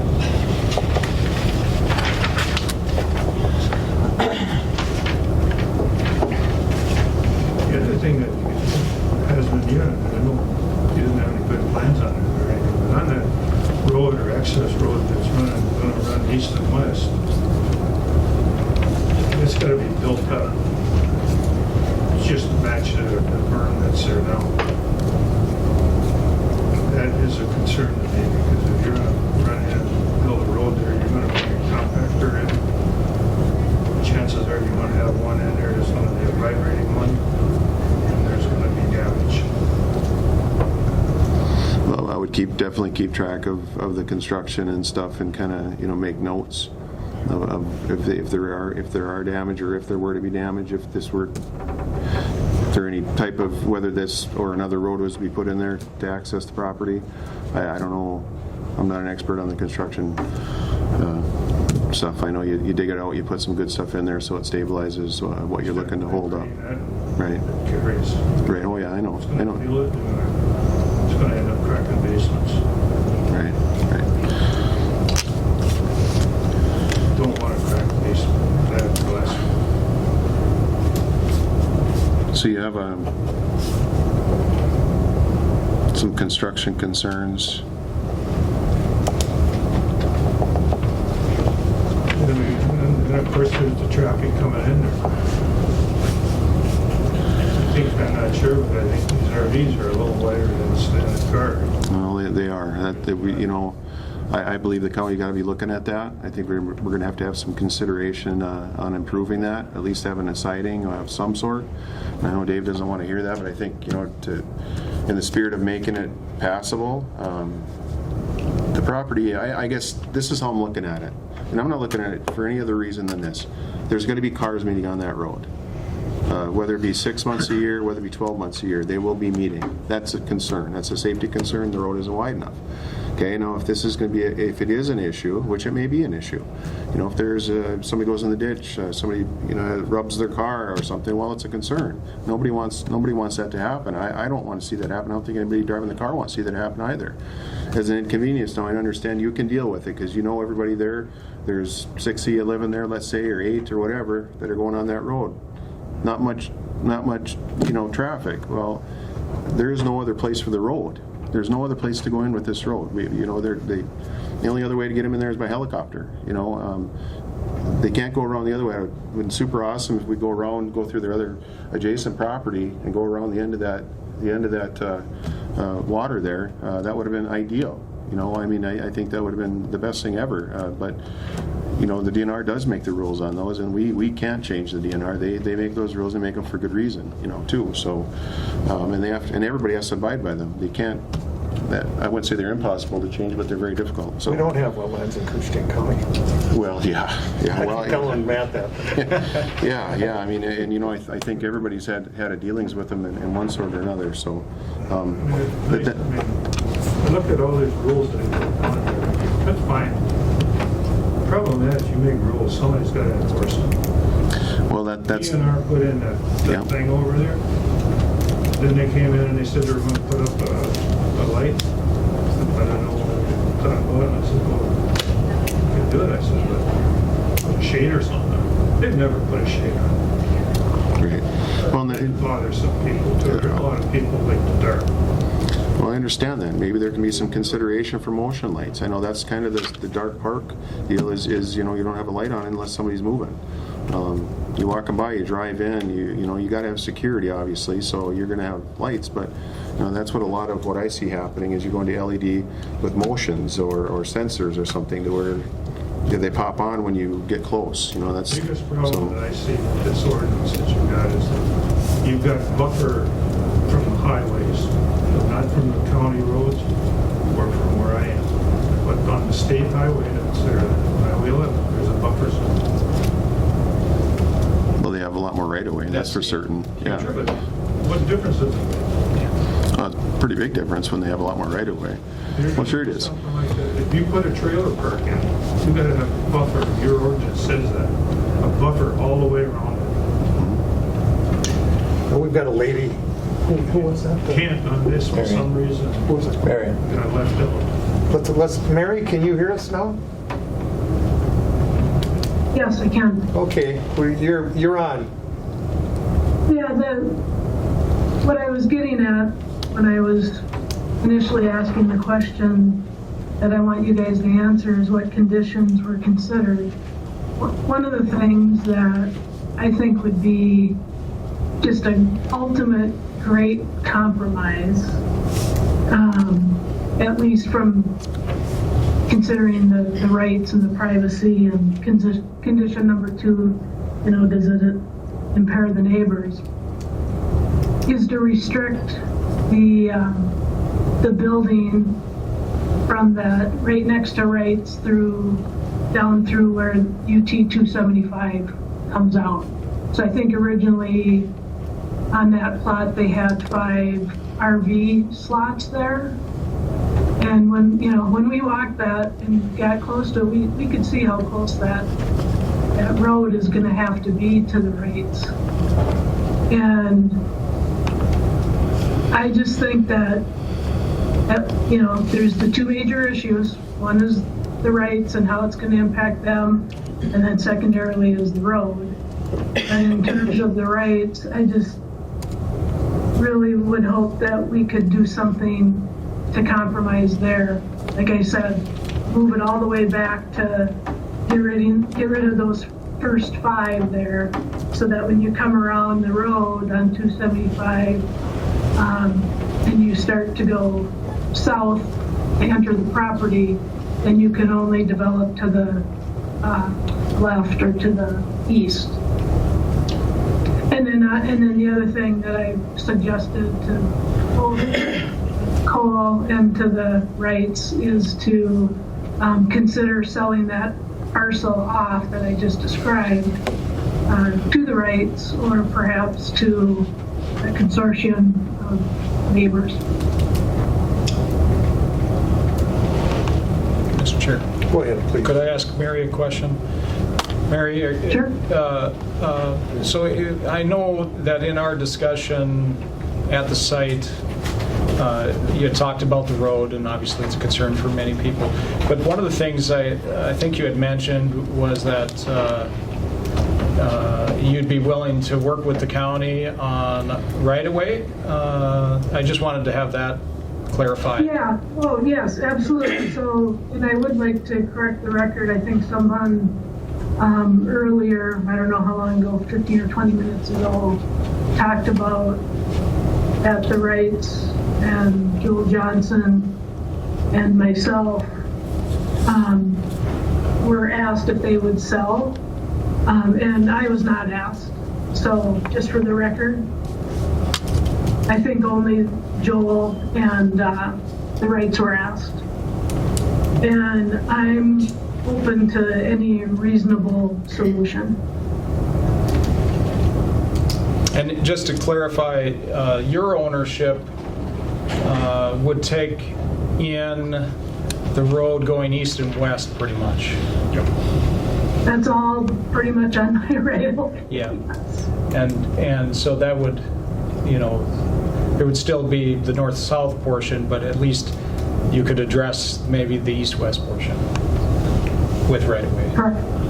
Yeah.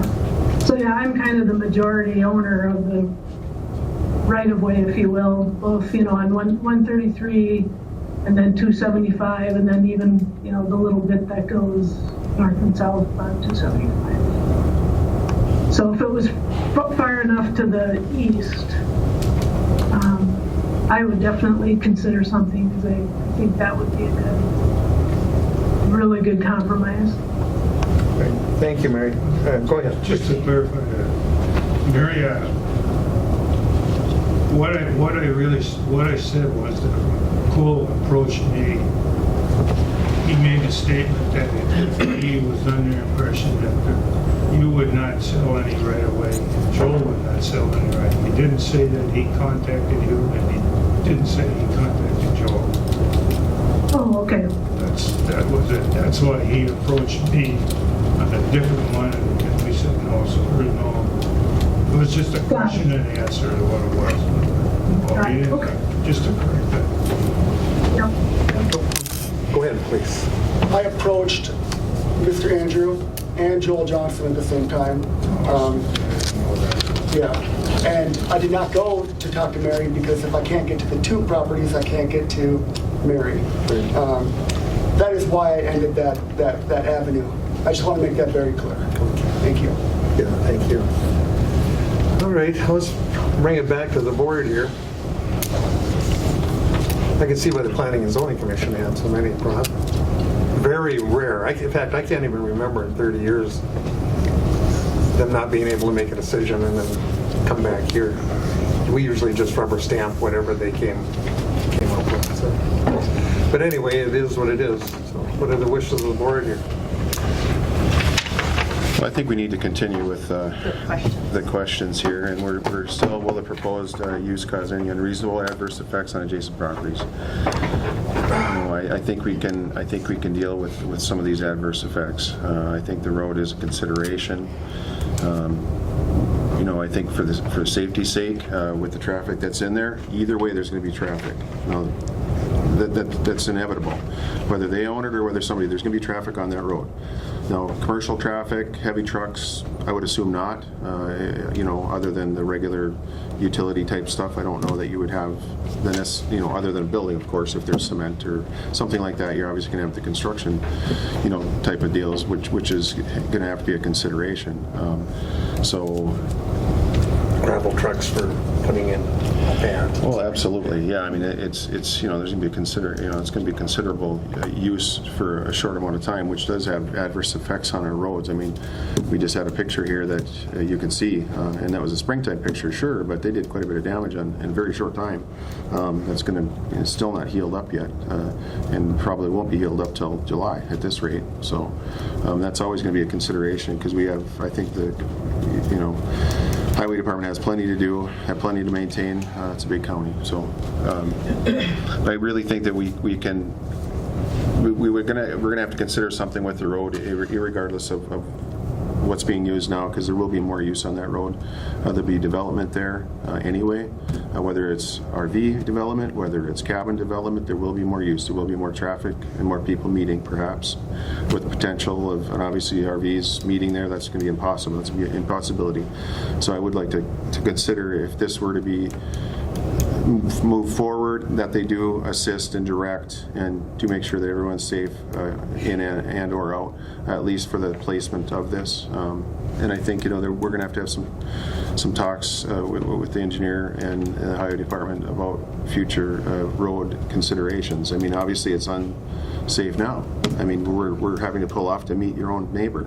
I really think that is going to have to be a consideration on our part to look into that and maybe have to move in that direction here in a more the nearer than the further. I'm thinking so.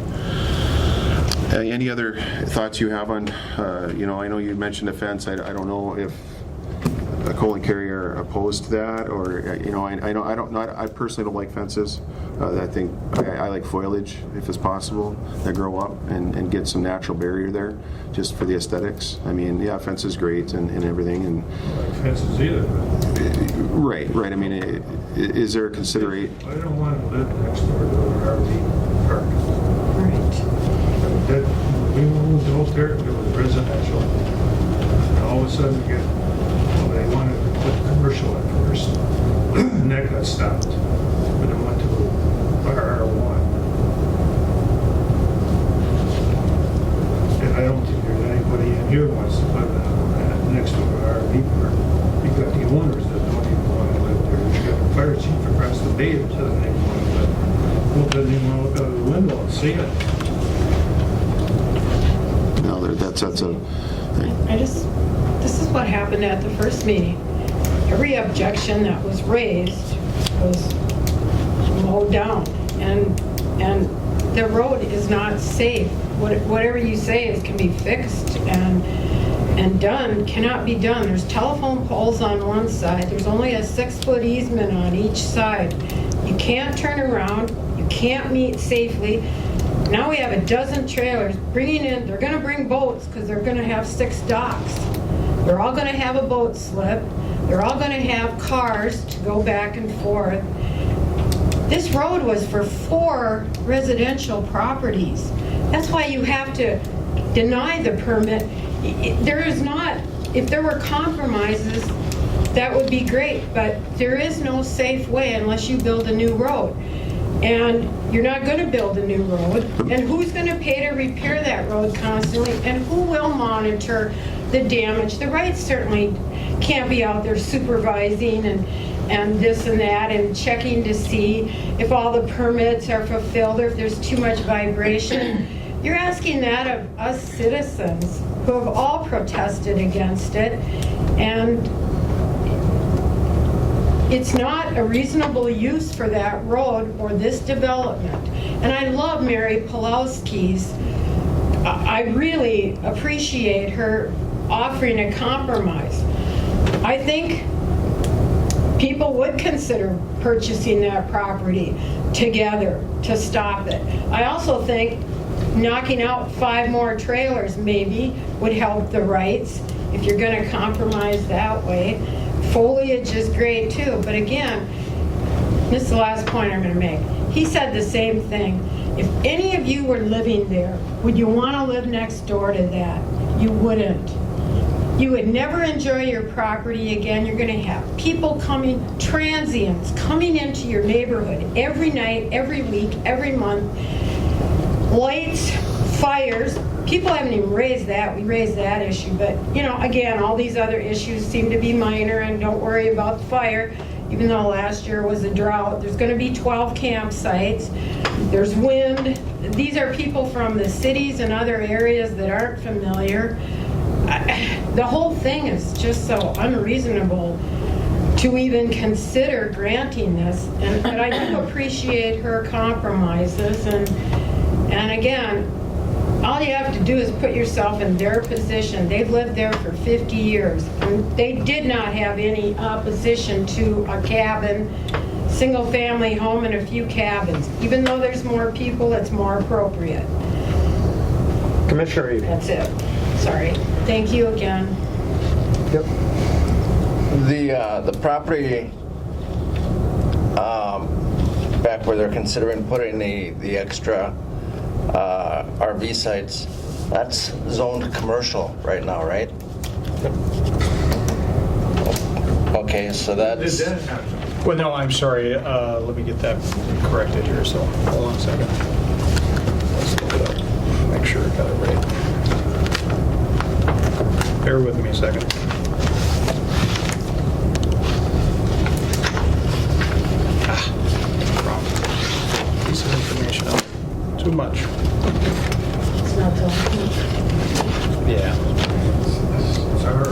Yeah, which allows for the use, so it's an allowed use with conditional use permit.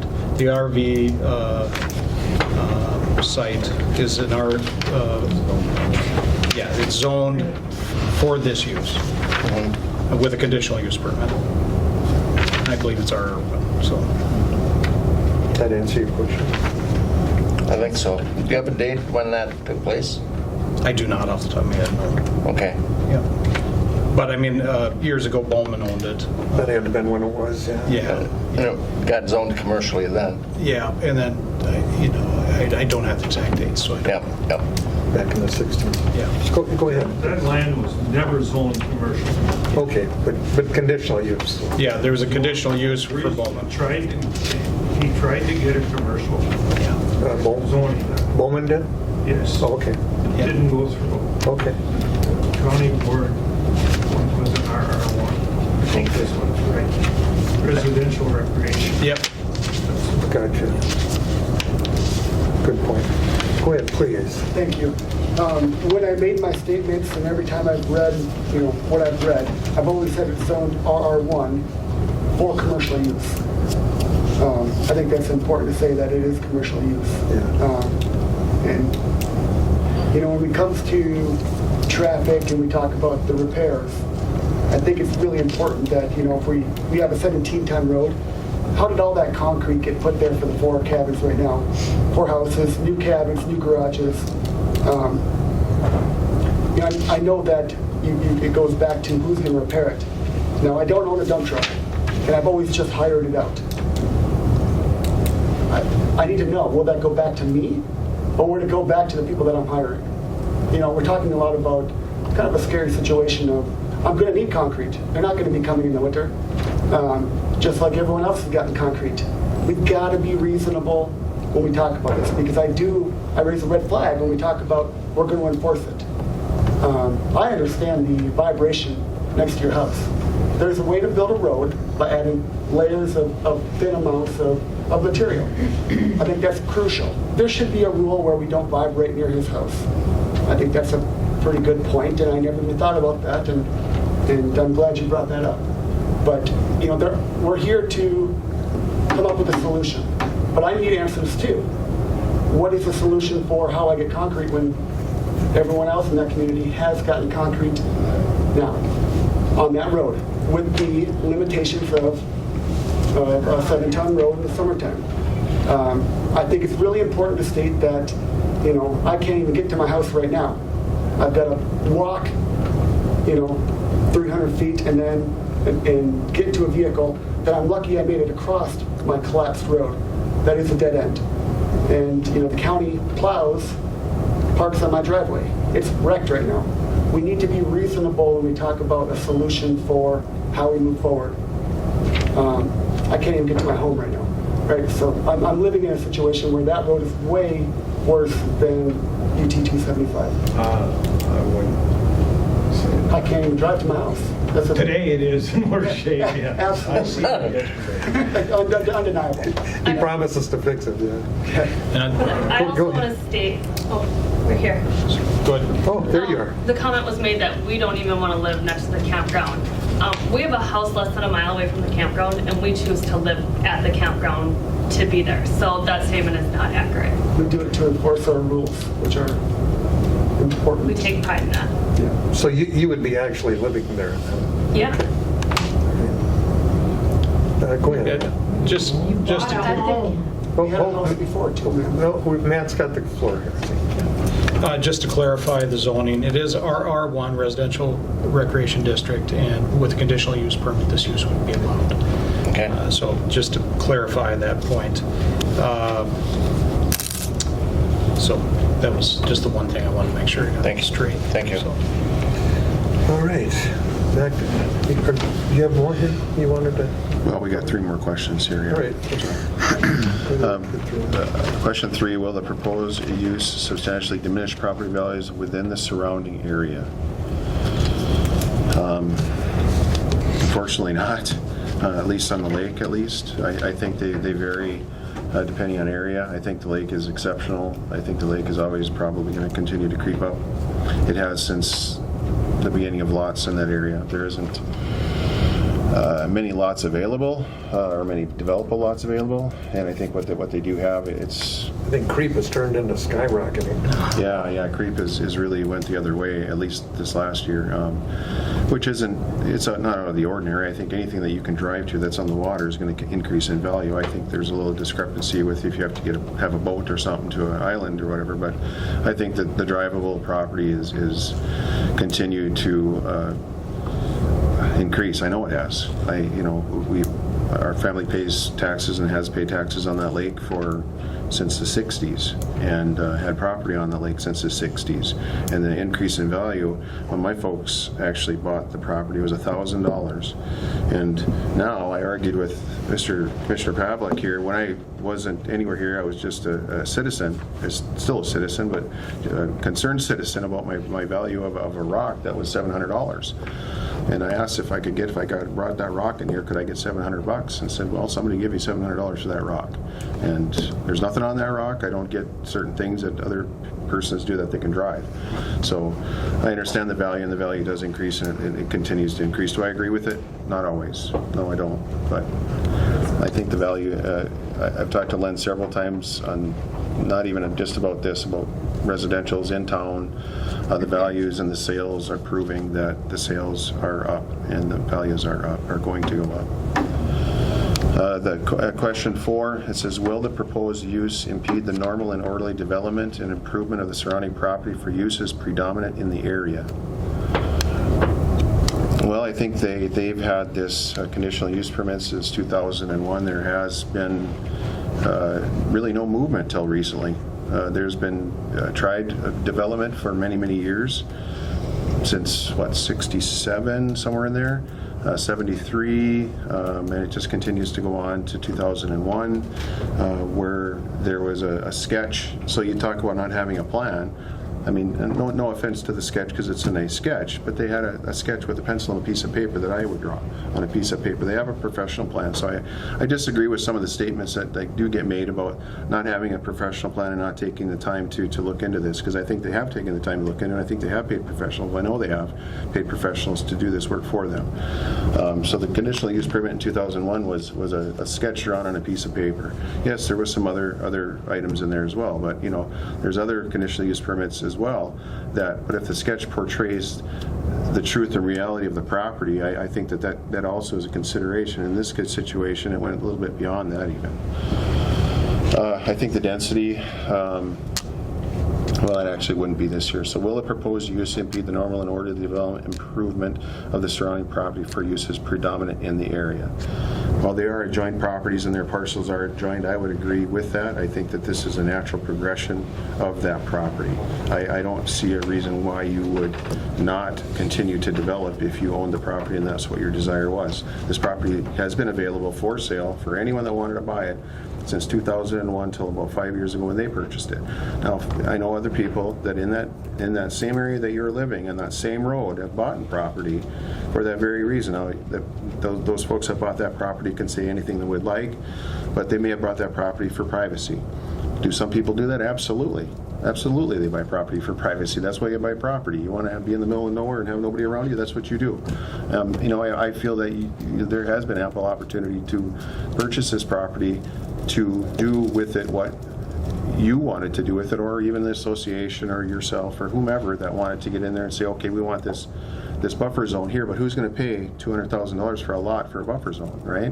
Who's going to do that? You just hopefully it's nobody's going to ever develop it. You don't have to worry about it. That's kind of what I see. And for a long time, nothing did get developed. Nothing did get. I see the same thing that Mayor Wagner did. I see a young couple with a young family that wants to do something. And do I think that they're done doing something? No, I don't. I think they have a lot of ambition. I think they work hard. I think they are responsible people. And I don't say that lightly, because I grew up a little different than the telephone people. And I remember the rotary phone, so I had a father that was older. I get to, I'm not going to give you any philosophies, but I think they're responsible, and I think that the natural progression of what they're trying to do does meet the surrounding property. Question number 5, is the location and character of the proposed development consistent with a desirable pattern of development? Again, it's a great question. Do I think people need to have access to this lake? Do I think people need to be able to come up here and enjoy that? Yes, I do.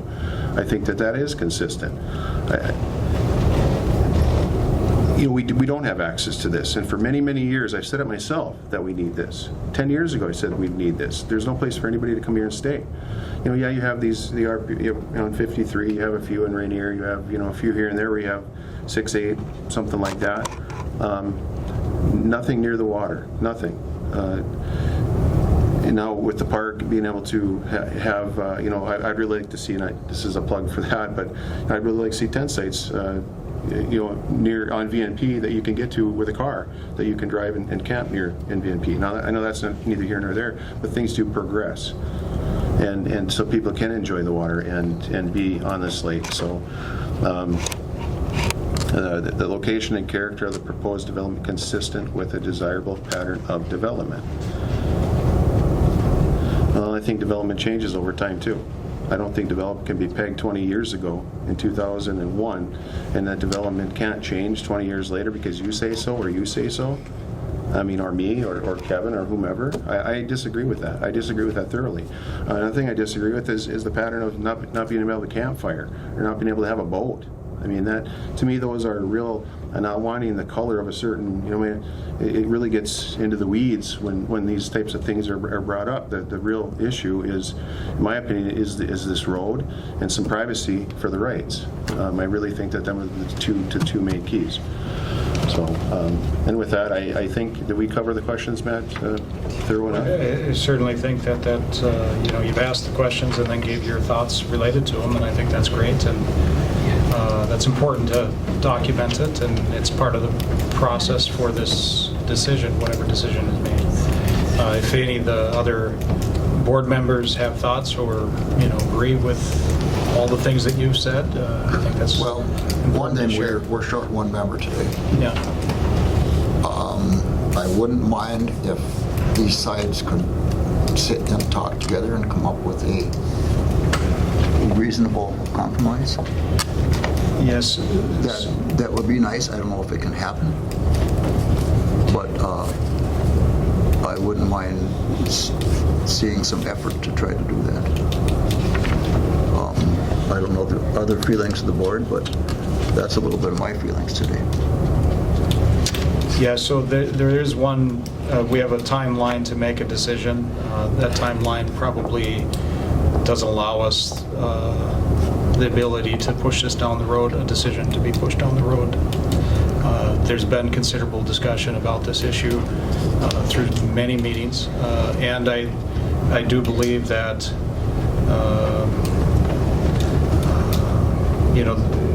the neighbors have shared what their thoughts are, and certainly how they believe there might be compromises related to things such as fences and other things that they've mentioned. But a decision needs to be made, and I think today's meeting is the day. I mean, we have till May, I think it was May 7th or 9th. I don't have it right in front of me here. I'd have to look that up again. But yes, I don't think we'd have the time to be able to get. We don't have another meeting before. Right. So. Yeah. Okay, and the timeline is for what reason? Set by statute. So initially you have 60 days to respond to an application, and then we extended that timeline another 60 days. We provided notice to the applicants that we were extending that timeline, and the only way it could be extended further if the applicants agreed to it, but at some point the county board still needs to make a decision on it, and so I guess that's up to you. Well, that's my thought of it. And of course, this has been going on, but it was new to me anyhow as of last week. Yeah, this has gone on for quite some time. And again, like I say, usually this is settled by the Planning and Zoning Commission and doesn't come here to this point. But it's here, and so we're going to have to make a decision, I think.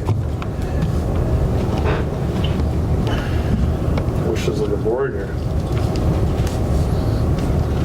Well, I want to see the project go, but I wouldn't mind some changes. Some of the conditions. Yes, and I mean, because yes, you're right, you have a young industrious family that is looking to do something, and I think, but I wouldn't mind seeing some changes.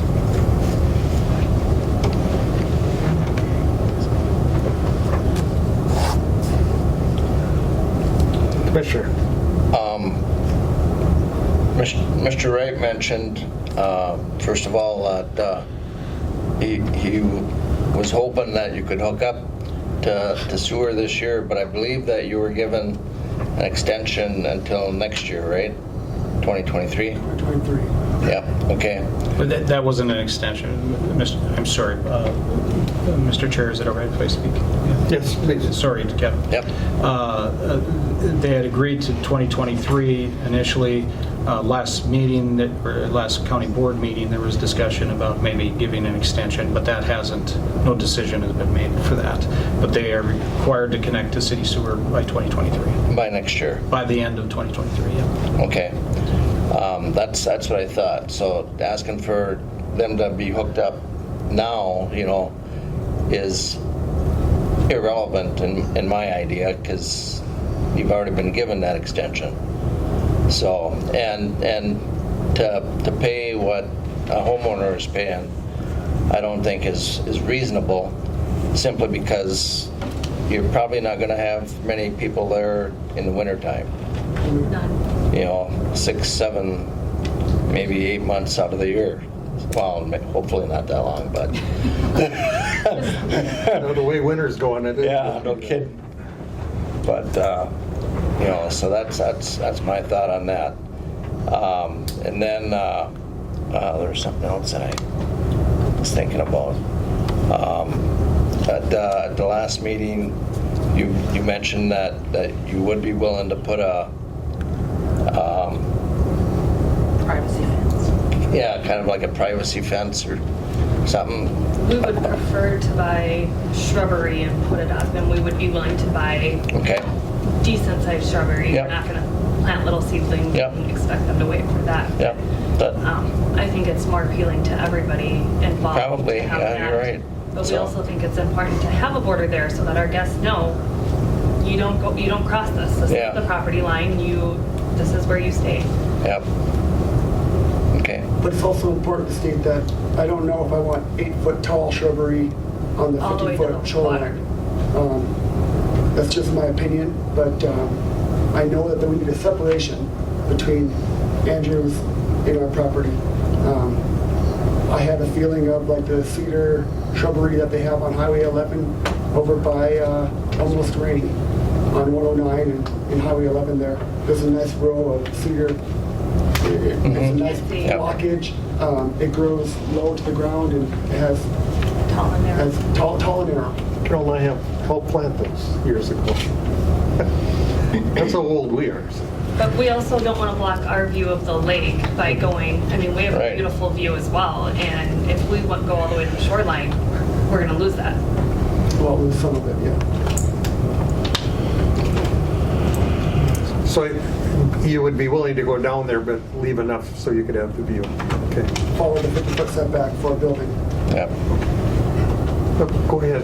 I just want to, Kevin made a statement there that just want to kind of clarify a little bit. There are people that have houses around the lake or in the sewer district there that only spend 6 months a year there. So Those are houses, though. Those are homes. what's the difference? This is an RV park. So what? It's based on your water capacity and stuff like that, your fixture units. Andy, you've got a 4-bedroom house, it has so much Yeah, so capacity and stuff. 2 people. It matters your house size, because somebody else might buy it later. What I'm getting at though, 2 people, you're going to use the same amount of water, create the same amount of sewage whether you live in an RV or in a house. Period. well, so there's, Mr. Chair. Go ahead, please. That's all I'm saying. So I'm just saying that Danny's getting a good deal on it. I think he is. So, yeah, I mean, there is calculations depending on the type of use for how many gallons different types of users use. But you know, when we talk about residential versus a resort type of use, they're analyzed a little differently. Residential use is considered one equivalent dwelling unit, and everything's based on that. And then when they look at another resort, they break it down, just like Dave was saying, based on what they have there. So if they have RV sites or if they have cabins or different things, they study that differently. But regardless, to your point, they do need to connect to sewer. That's been the agreement since they started their, you know, the building of their system or of their RV park. And the agreement was that at the end of 2023 they would be connected to the city sewer. And one other thing on the cost associated with it, in addition to their construction costs, which they kind of discussed, there's also a connection fee that they'll have, so there's additional costs there that they'll end up paying for beyond the construction. So, but all of that will be worked out when that time comes. But that they definitely have to be connected to the sewer, and right now they have a holding tank that they pump personally. I believe, unless you have do you commercially haul it? We commercially haul. Yeah, so commercially haul their sewer to, and dispose of it appropriately currently. And any development, I would, if there was development on the north property, that's the time that you're going to do the construction on city sewer connections, because obviously that area has got to be connected to the sewer also. And I don't think they would invest money to connect to a holding tank at that time. They would connect directly to the city sewer and put all that infrastructure in at the same time. So any further construction on that site, and again, they would have to answer this, but I assume they would then put the city sewer in at that time. Correct. Exactly. Yeah. Any other questions? I have one more question, I'm sorry. I have a question. Okay. Mr. Wright, you talk of a barrier of some sort. Are you concerned of the length of that barrier on the easterly part of your property? Would you like to see that separation on the easterly side of this UT 275? The easterly lot line of your property. Your property extends to 133. Is that right? It extends out to right away on 94. All the way to all the way to 94. Okay. You have concerns beyond the entrance road of 275 easterly for whatever it is here. I don't know, 100 and it's about 350 feet, give or take. Do you have concerns of that lot line needing privacy?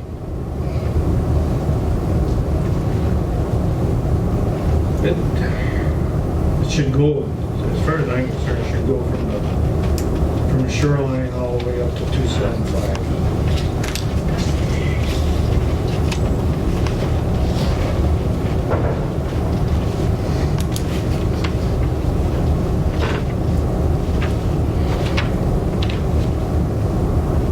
Can I ask a question? Yeah, go ahead, please.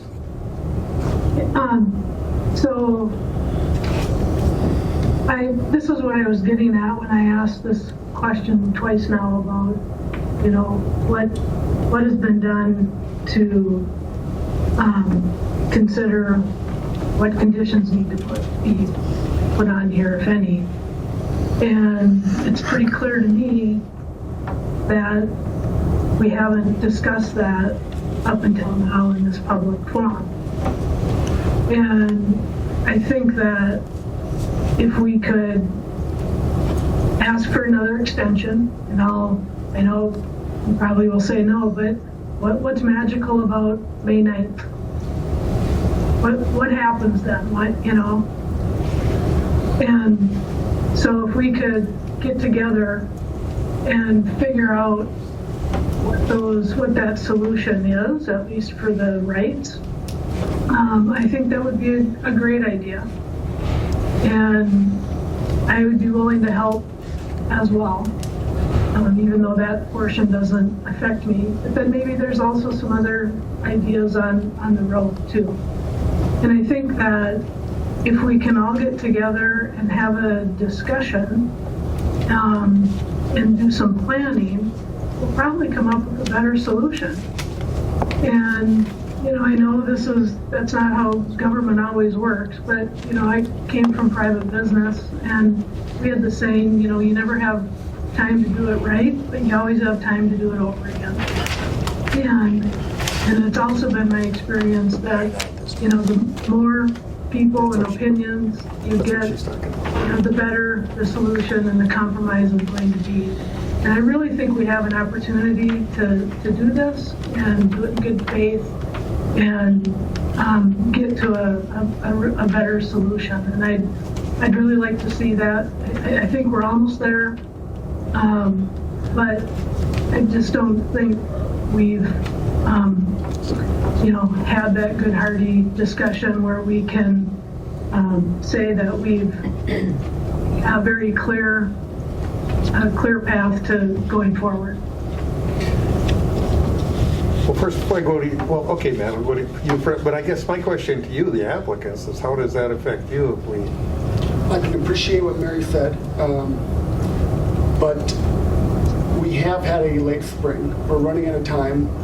We started this conditional use permit extension in January. It's when we were closed. Right, so now that we're opening up, we're running out of time. It kind of took away from my planning for sewer, and I will not be hooking up the city sewer in the springtime, which really pushes my limit for getting completion in June of 2023. A lot of the stuff should have been taking place, and in ordering it, lead time is 8 months for the sewer duplex.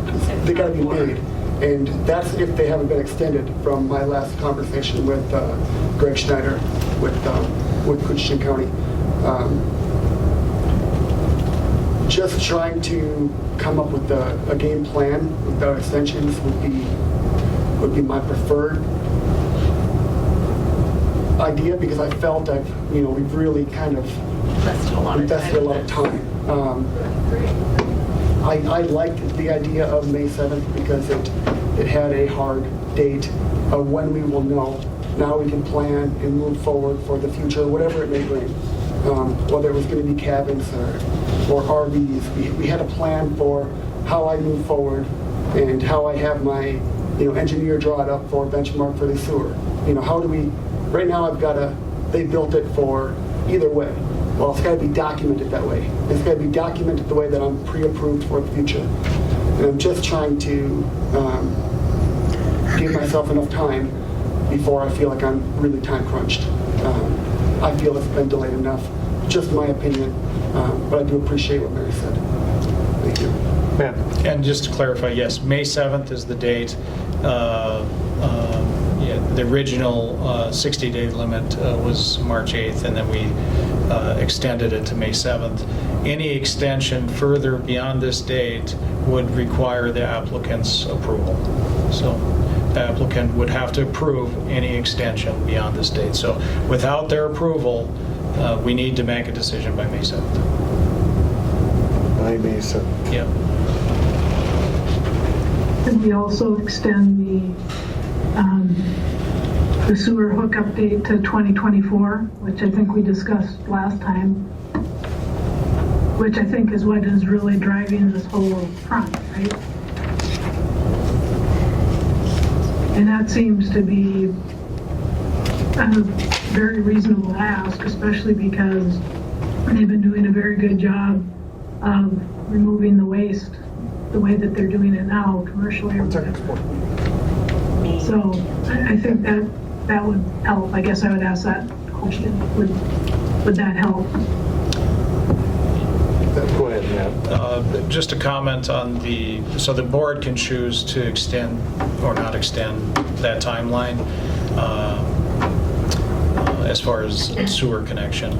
But obviously any new construction on the north side, at that point that would be required to be connected at that time. and an agreement in place for the existing development there was for by the end of 2023, and they've stated they're going to try to get it done by June 2023 or the summer in 2023. But if the board wanted to extend that timeline, We'd have that option. you can choose that. But as soon as that north property gets developed, once they start that construction, that's got to, the connection's got to be, that construction for the sewer's got to be started at the same time. You can't have that new development without the sewer connection. So, and the applicants, I believe, stated that that's their plan. So, so regardless of what goes on the north side, that sewer connection has to be made at that time. So, All right, back to the board. Wishes of the board here.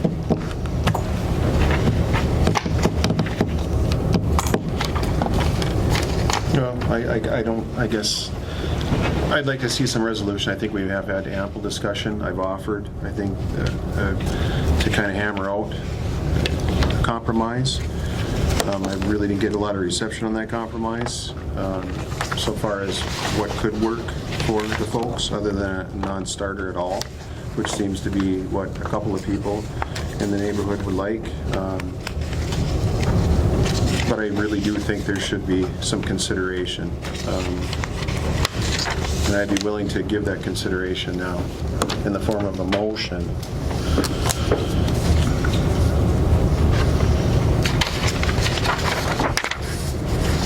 This is going to be a little jumbled, hey, since there's a lot of moving parts, but a motion to accept the conditional use with 11 spots on the north, with no more than 11 RV sites on the north, with the first RV site being at least a minimum of 75 feet from the ordinary high water level. Also, second condition will be to construct a foliage barrier on or near the property line, starting no closer than the western edge of the Wright's house, extending approximately 200 feet to UT 275.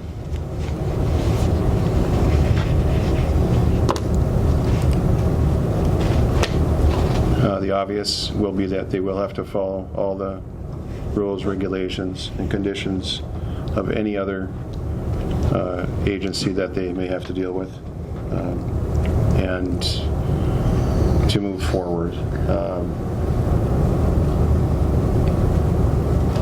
So what that is instead of the 12, there would be 11.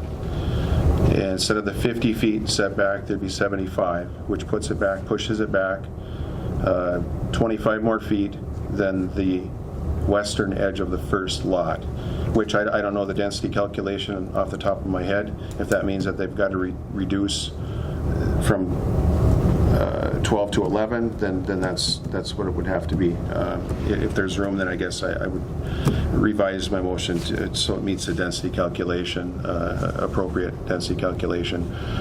But I'm comfortable with stating and leaving it at 11, and that's the way it would be. So it would be at 75 feet from the ordinary high well. Your setback is 50. I'm proposing 25 additional feet to push that back a little bit, to get it a little bit away from the house, a little bit further to the east, let's say. So just from the west lakeshore? Yes. But not from the... No. Not from the south lakeshore? That'll still be 50? That'll still be 50, yes. Thank you. Thank you. I wanted to clarify that. So further 75 feet from the west shore? Yes. With this amendment to the CUP, the 3 cabins will be removed from the CUP. They will be removed from this motion and the CUP. I thought about having a way to be able to do that. It just makes it very difficult to keep things neat and clean. I think that there could be further in the future. It's $100 another site plan obviously would have to be made if you were to move forward with any other type of housing development or cabin development, whatever you're planning to do. And at that time, that would be considered then. I think, for this here, I think this is, there's some other issues that, we're dealing with here to kind of, but I believe the property is going to get used one way or the other. And so far as the road goes, I mean, the UT 275 is a concern as well. I'm not going to put any conditions on 275 other than we're going to follow the county engineer's recommendations on the tonnage, the usage for construction, whatever it is valued at as what our engineer is comfortable with. And they will have to be followed, and that will be monitored as well. I think that's very important because we can't afford to be fixing, asphalt. We've seen what it can do in poor conditions and conditions like we have right now. It really wrecks the road and busts it up. So we really want to be careful of that. I know last year we had probably the driest summer, ever. But things change, and I think we have to be considerate of that, and we want to take care of that road as well. Does that cover you, Dave?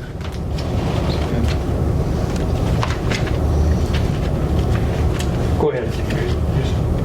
Just to clarify what you're saying. You're saying the only sketch I got showed is 114. You're saying cut that down to 11? Yes. Well, there was a request. There were 3 others. Well, they are with the 11 on the north and the 2 on the south, and the consideration is still will be still the same. Those won't change, but there'll be 3 on the south. No. I don't have any problem with those. Well, you changed that. Yes, but just trying to get. No, I understand. I want to be clear too, because I want to, like you say, I want to get it right. So thank you for asking that question. So getting back to the motion, we somehow have to encapsulate that so that it's understandable. And I mean, yeah, go ahead. You guys have a response. So, can we deny if cabins are something that we really want? We went from 17 RVs down to 14. We don't want to drop more. We know what we're pre-approved for now. How does this work for if we don't approve? Can we make that statement, or are we stuck with what we're approved for today because we're here? Well, actually, if we don't have this in the motion on the cabins, you're in jeopardy, quite frankly, because you may get approved, you may not, if that's your question. And that would concern me. I know what you're looking for, and I would think if we're going to do it, if you're going to stick that kind of money into something, you need to know now what you're going to be able to do. Yeah. I know business, just like you folks are doing it. Because we would have to sit down and say, do we, For the engineer plan, we can figure out 11. sewer. We can accept 11. I think that is a reasonable ask. I think the 75-foot setback is a reasonable ask. I would prefer 12 with that 75-foot setback, as long as we can fit them. I don't know if But tell me if we're jumping in, right? You were making a proposal, and I feel like I jumped in. And I don't want to do that. we want to make sure we're doing things the right way. Matt, you got some? Jason, is it all right if I try to try to put it together? I'm gonna write it down here. I'm trying to. I'll write it down and spell it out a little bit better, because I think Mr. Wright has a good point. What's that? So when we look at the map that... You need a second should we wait for discussion? Not until we get a motion here. We got to have something. He's made the motion. He's writing it out, Kevin. That was just a lot of mumble. We got to get it. Excuse me, I just have a quick question on this motion. So the 11 sites, if Wright's happy with that, are you saying that you want that plus 3 cabins? No. No, if we dissolve... If you don't get approved, then you want the 3 cabins and the house. Is that what you're saying? No. Matt, why don't you explain that? Okay, what are you saying? Yeah, Matt, go ahead. Okay, so I'm trying to The original understand what Jason's motion is. So the original request is. So the original request from the Ravens and they've amended it since the original application, but now their request has been 12 RV sites on the north and 2 on the south of the canal, okay? What I'm understanding the motion to be, and you correct me if I'm incorrect about this, but your motion is to eliminate 1 on the north side, so then instead of 12 on the north side, you would have 11 units, 11 RV sites, and you still have 2 on the south, so you'd have a total of 11 plus 2 is 13. 13. Yep. That your intent is to have a setback from the east or west shoreline of 75 feet, so no closer to the west shoreline than 75 feet. The development can't go any further towards that shoreline than 75 feet setback, okay? From the water, yeah. From the water, the ordinary high water mark. Okay. And on the south side, it would be just what's allowed as connected with sewer, which is 50 feet from the shoreline. So on the south side, which is facing their existing development, would be a 50-foot setback, which is the minimum requirement. So basically, they're eliminating going down from 12 to 11 and pushing the development a little further to the east from what's being proposed. Did I explain that, what you were intending? Sure, I'm just trying to write it down now. Yeah, sorry. There was a comment about 200 feet. Could you clarify that, please? Was that a fence or screening? That's the foliage barrier. Yes, that would be a foliage barrier from the western, beginning at the western edge of the Wright's house and extending approximately 200 feet to UT 275, it looks like. UT 275 does not go through Andy's property, so I know what you mean. Or Go up to the that. prescriptive easement of 275. Yeah, or up to Yeah, the 40-foot easement. The 40-foot easement, yes. I would say that you'd probably put it to where the easement property owner already has. Yeah, the 40-foot.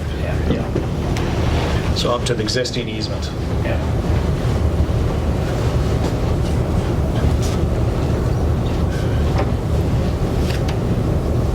Which is approximately 200 feet. Do they understand that? Yeah, do you understand that? From their house to the road. To the road right away. Correct.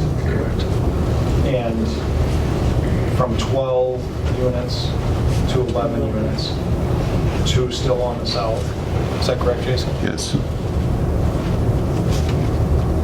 Requirement if the RVs if this is approved, the motion says that the amendment to the current conditional use permit would be eliminating the 3 cabins in the original conditional use permit, so that you would only be allowed to do the 11, the total of 13 RV sites. And if you were going to propose something in the future, you would have to go through a conditional I use don't know process. if I want to go through this process again. That's our biggest I'm fear. questioning Like, right now if I want. can we have it worded so that if there's not a single RV on that north property, we can still have the house and the 3 cabins? I'd rather not. Honestly, if you think that this is difficult, I think that would be easy, because I think people would welcome that, it sounds like. If there were to be a cabin or a home or something like that, I really think, you're going to have a different site. You're going to have a different site development. I think that the planning and zoning would probably almost request to have that, and we don't have that. We don't have 2 different sites to choose from. We don't have your site and this site, or option A, option B to pick from, I guess. If we did, that might be a consideration, I guess, but, I don't want to muddy it and make things more difficult for yourselves or anyone else. It's a little cleaner, a little neater. It's a reasonable ask, I think, to have it be reconsidered at a later time if that's what you so desire. Where is the sewer and how it's engineered? You mean the cost? No, how it's actually built. How you word it for future. If it's not built for prospective cabins, it's not going to be. It'll be dramatically cheaper, but the size of it and the capacity of it will not sustain the 4 cabins or the 3 cabins in the house down the road. And our ultimate goal is to, if we get a delay, I'm not going to be, I don't want to be, if we could afford cabins, we would want cabins. We wouldn't be here today. But we're trying to find a way to make it happen in case we have to.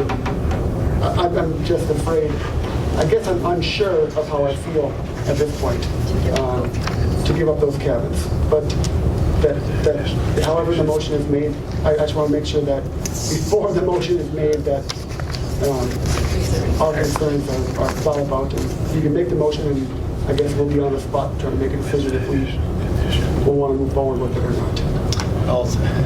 Danny has a question. Go ahead, Dan. There's 3 cabins. That's on the original one in 2001. Yeah. When did that come into effect on this one? This is an amendment to the conditional use permit. So you, Really? rather than having 2 different conditional use permits, that then it's not clear what, it creates confusion. You amend the existing conditional use Because permit. one of this, see here, started out with 14 here, Yep. 3 on the south. Yep. Now we're down to 11. Yep. And there's be 3 RV places moving around the south. No, 2. Now you're going down to 2. Yeah. So you're going from 17 down to 13. Where are these 3 cabins? In the original use permit.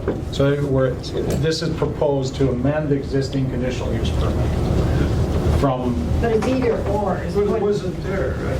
The original one had it as an option. That was not approved. Yeah, so the original conditional use permit said 3 cabins. That's what they were, 3 cabins and storage building. No, that's what's recorded. That was an option. No, that's what's recorded. I mean, it's the recorded conditional You use. had 2 options in there. When they considered it, they were talking about it. But when the actual motion was made and the conditional use permit was recorded, it just identified the 3 cabin sites, the storage building, the 30 sites that they've already developed.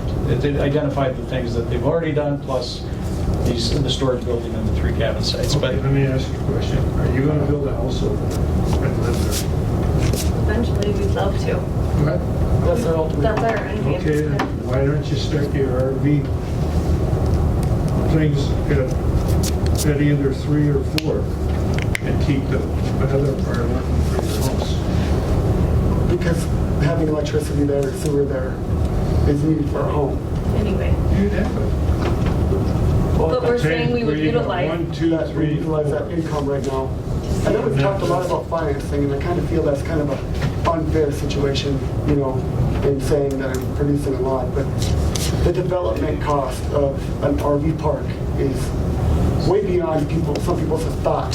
And we've done it, but we still haven't paid off that debt. So talking about financials, I prefer that we keep that out in the future.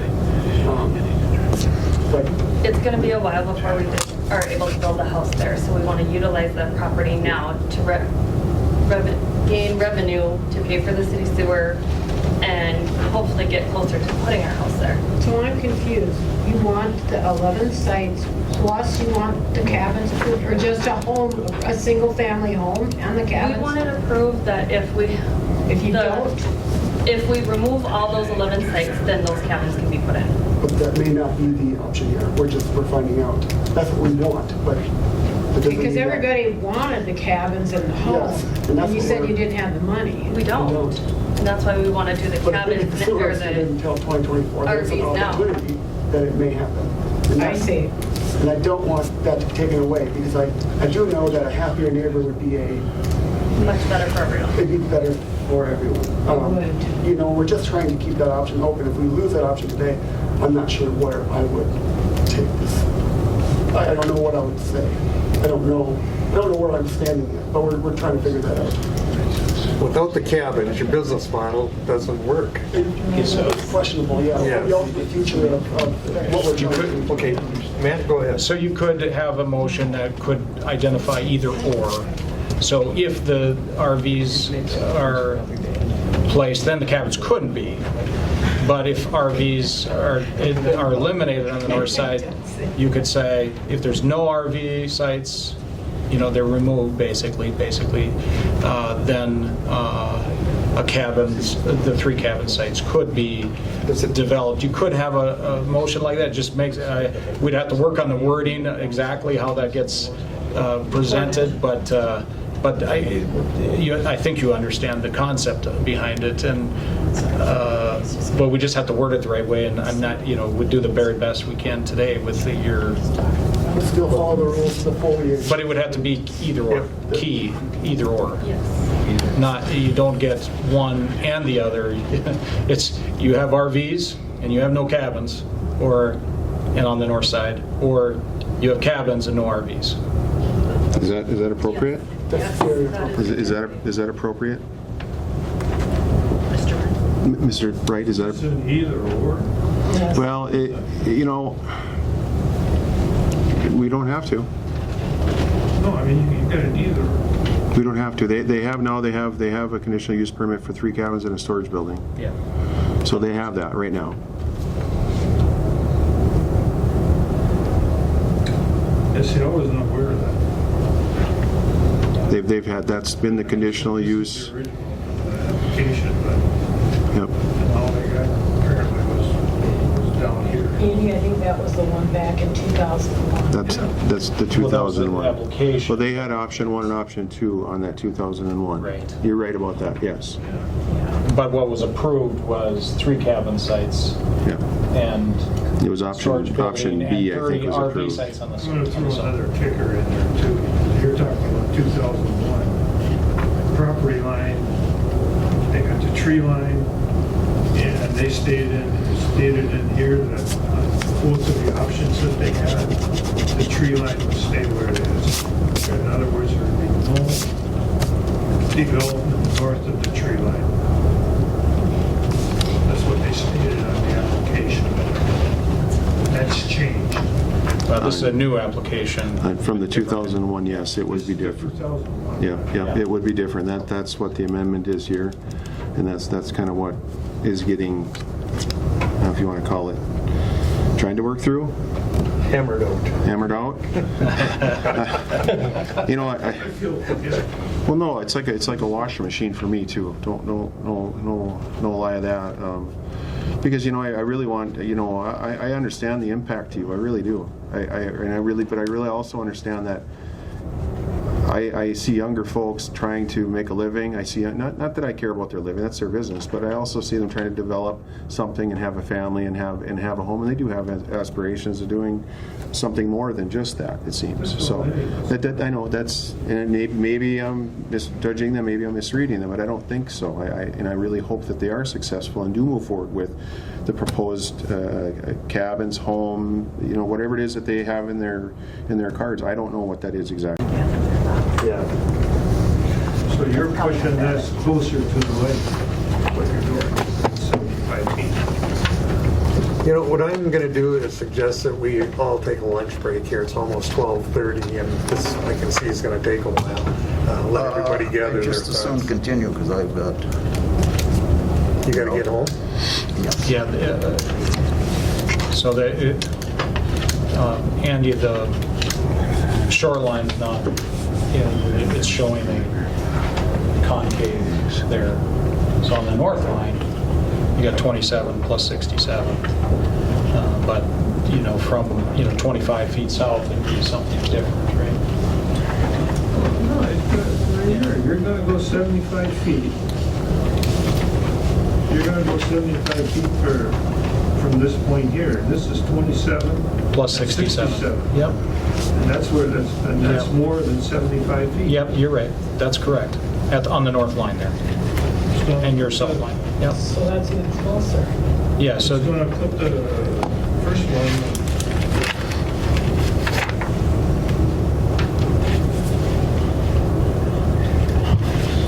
you could say the development could be No less. 25 feet further should to be the 100 feet from the 125 feet further to the, one property line.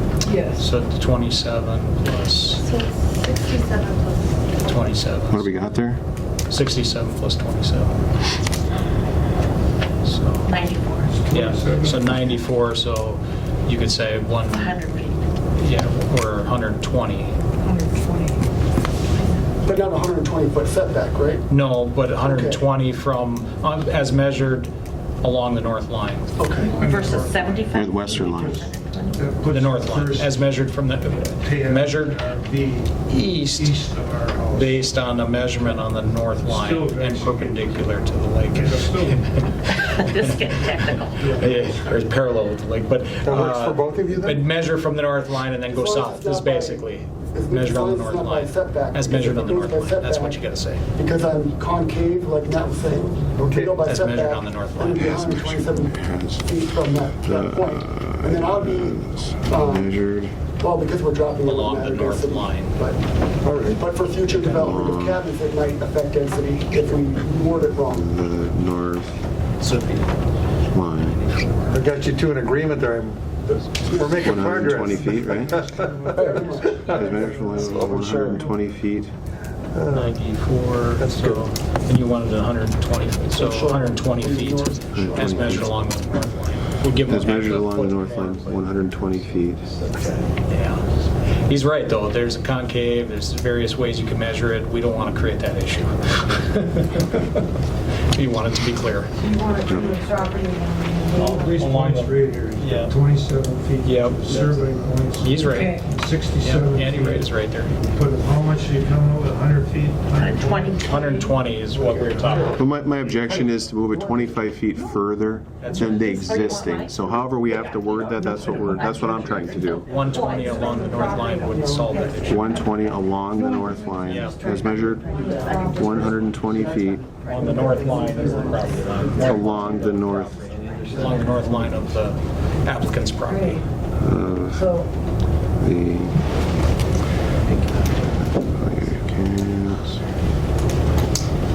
We're not going to tell anyone that you helped him with this. We're going to say you did it, so. well, you know, I didn't have It's anything complex. figured out ahead of time, right? Yeah, I had no So idea you where can't you're say I going. had it all figured out, right? I didn't sit here and think, oh, I'm going to do this because I didn't have it written out ahead of time. Yeah. I really didn't. So I thought about it considerably, but If this goes bad for either one of the parties, we're going to blame Jason. can I just have a quick question? I really want to clarify. So, in the future, you want the option of building the cabins and removing the trailers? Removing all the trailers and even word it where if there's one RV on the north property, there can be 0 cabins. If there is a Okay, so it's either or. either or, absolutely. But I also don't want to lose my shower house in the future on that sub property, my fee booth, my storage building. I need those in there. And that's why I'm so afraid of this conditional use permit not being an amendment, but there's only so much land density. Maybe it'd be easier, like he said, to come back with that later. Here, Well, building, Davis building is over on South. That's where I would put it. Yeah. That's where it is. well, if you've got a runway, can you hang out? Well, no. Or do you wanna do it? No, I can wait, but I mean, if we want to break, it'd be 3, you know. Right. I mean, if we're here for another half hour or something, I mean, that's not big. We're getting close here. I think you're Okay, getting close. okay, I got nothing but time. okay. But I just didn't want to take a break and then come back at 1:30 and then. Additional condition to have, additional condition, how do we word this, cabins? Yes. Additional condition, I'm gonna have to give you his ref notes. additional condition to leave 3 cabins on current and additional CUP. We have to get this done before I This- retire. This We have until December 31st, huh? We're Not- getting close. this will not. This is good. I'm just teasing. This will not affect usage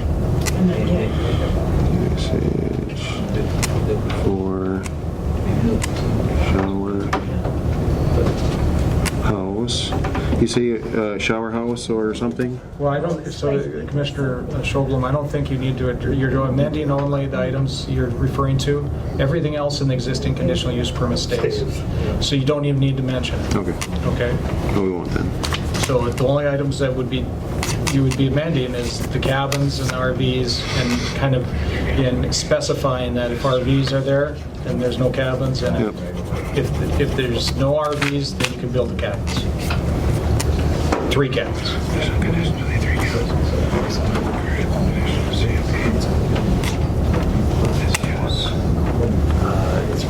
I like the plants versus fence too, because that makes it better, I think, for everyone. We've seen that. It's more aesthetic. And animal, birds love that.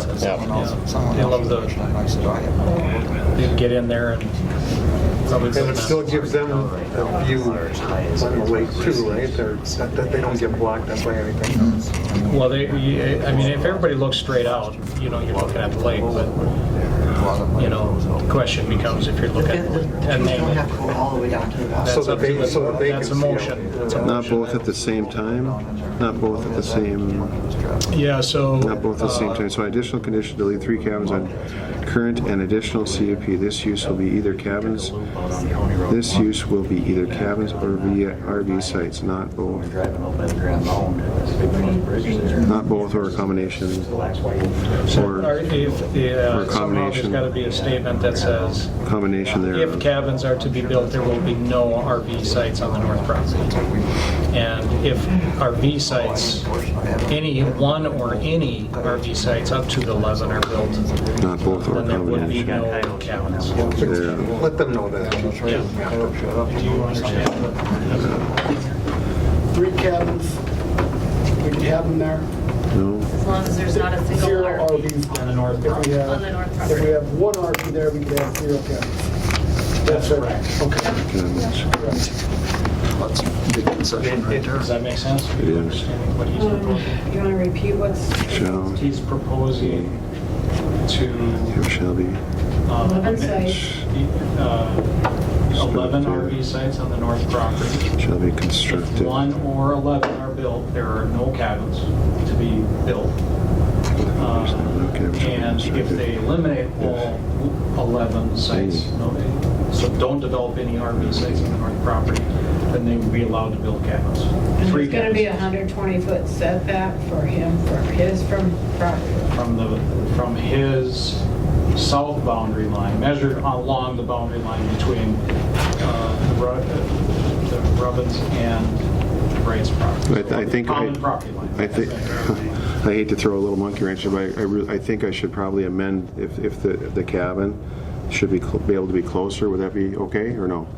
Is that not a consideration? Because the RVs are different. To me, the RVs are different than a house or a cabin. If they're going to build a cabin, I honestly wouldn't mind a cabin being closer to me or further closer to the water's edge if they deemed it. I mean, I guess that should be a consideration now because you're at over and above where you would need to be technically, legally, right, for a home or something like that, a single family dwelling or whatever. You could be much closer.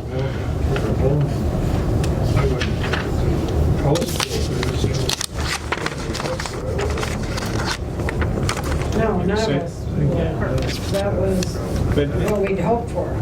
But a home is not a part of this discussion. No, cabins. It's important that this is just cabins or RVs. If you were to decide you wanted to build a home, there needs to be another analysis of that site to whether or not what can be allowed. Okay, great, yes. So that's a different analysis and a different day. Well, is there a study that has to be available if the cabins are humongous, like giant? I mean, so then you'd have, Well, it doesn't go by square conform. footage, it would go by setbacks. Department of Health, like, Setbacks would be further from the, not from the water, but from the Andrew Rex property line. It'd be further than the 25. Cabins you could just put cabins could meet existing or And then we current just follow existing the setbacks. pre-ordinance rules. Cabins could be built based on current existing Further away from the house. setback Could requirements. be, If that makes sense. could be Built. cabins could be built to, That'd be up to planning. So yes, cabins. Yeah, I thought it was in there when I first read it. cabins could be built to current, Any other sort of type use. What was your other question related to that? Well,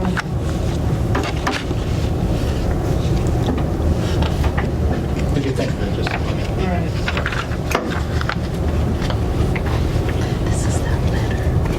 so yeah, cabins could be built to current setback requirements. To current setback requirements. Any more? I think that's confusing. It is. Motion to accept planning and zoning recommendation of the amended request from the Ravens to construct from 12 to 11 RV sites on the north parcel and 2 on the south, with an additional condition, or on the south, as measured 100, let's see, for the RV sites. Probably did, but I didn't have a chance to look at that. Now I know what the framers went through when they did the Declaration of Independence. My goodness. Except that was the hottest summer of the year. July. Okay, so you can get a chance to look at it. Thank you. I Setback won't go to prison. shall be, Aren't you trying to get out of here? so, the motion to accept planning and zoning recommendation of the amended request from the Ravens to construct from 12 to 11 RV sites on the north parcel and 2 on the south. 426. 426. For the RV site, setback shall be 100, for the RV site, setback shall be as measured 120 feet long It will be 71 in July. from the north line of the applicant's property. Max 30 years. How's that? The north line of the applicant's property. That's you right there. From the north line of the property. With an additional condition of a foliage barrier from the west edge of the Rice property extending east approximately 200 feet. And this is, We're going to have to have several pages, just one of it. For the motion? Yeah. I can go grab a laptop and just type it out. additionally, Well, he's going to have it. Okay. Additionally, any construction or hauling to this north property shall follow the county engineer's recommendations for use. Additional condition to leave 3 cabins on current and additional CUP. This use will be either cabins or RV sites, not both or combination thereof.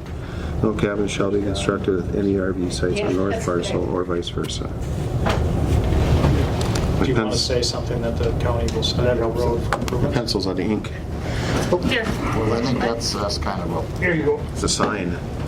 that's as it goes, I guess. I think it's, do you want to say something in the motion about the county will study the road for any improvements necessary or something? Well, we're certainly going to have to make improvements, that's for sure. So, I don't know. That needs It may not need to be in the motion.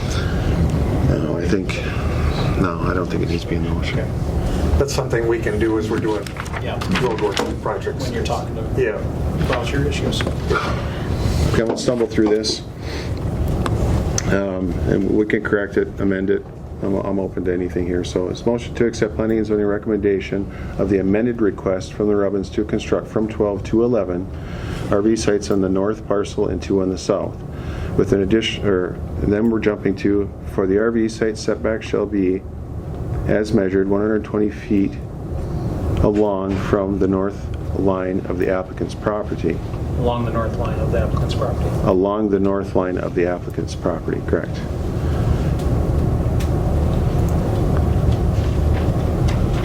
Additional, let's see, okay, I don't want to see, I messed up there already. I think you should get that. I'm gonna get it. All right. I'll be right back. Thanks, Betsy. All right. Thanks, everybody, for everyone's patience. We just, like I say, we did want to get it right and be considerate and try to capture what we're looking for here too, for both parties. So I would make a motion to amend the 2001 conditional use permit and amend the planning and zoning recommendation of the amended request from the Ravens to construct from 12 to 11 RV sites on the north parcel and 2 sites on the south, for a total of 43 RV sites. For the RV site, setback shall be as measured 120 feet along from the north line of the applicant's property. Additional condition to leave 3 cabins on a current and additional conditional use permit. This use will be either cabins or RV sites, not both or combination thereof.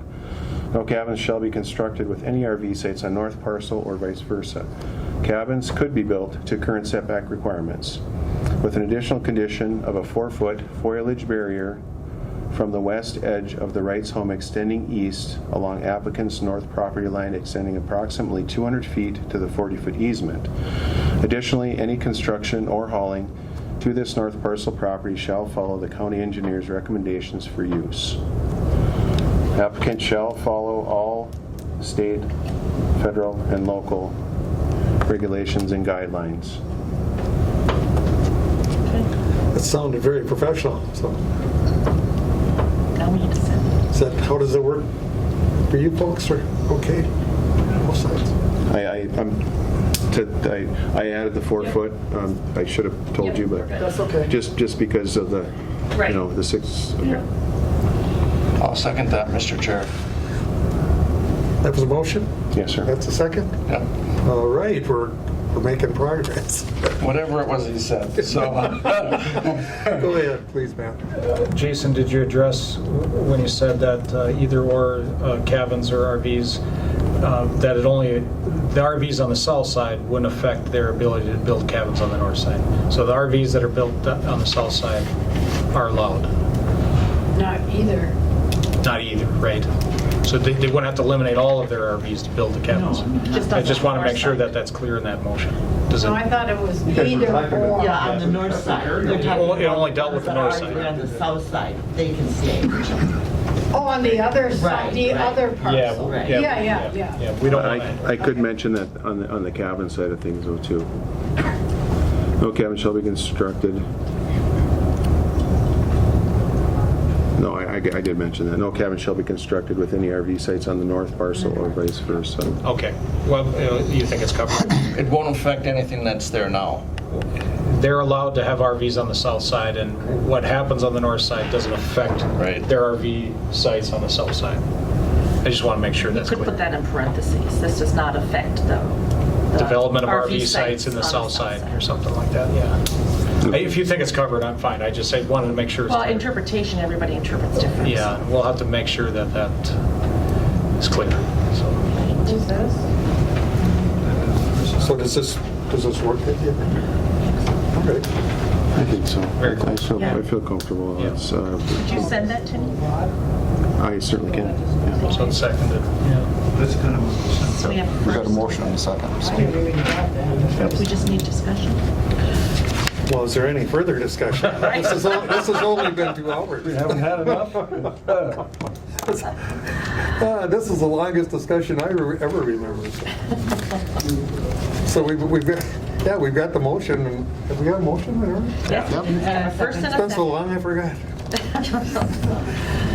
Any further questions? Hearing none, we'll call the question. All those in favor signify by saying aye. Aye. Aye. Opposed? Motion carries unanimously. Thank you, all of you. Gee, Yeah. I'm glad we were able to. Yeah, exactly. A standing ovation to Jason for getting that worked out. So now we move on to another one. Yes. Even costly. Yeah, good job. Thanks for all your patience. Like I say, you can't see I knew it all ahead of time because I just proved that right there, right? So I spent a lot of time with Matt too, learning this too. So Trying to improve that road system. I mean, you guys are absolutely right. Anyway. Dr. Stover was really concerned about that. Yeah. I just wanted to let you know that. Thank you. Yeah. Thank you, guys. thank you much. Thank you. Why not? Bye. No, that's just coming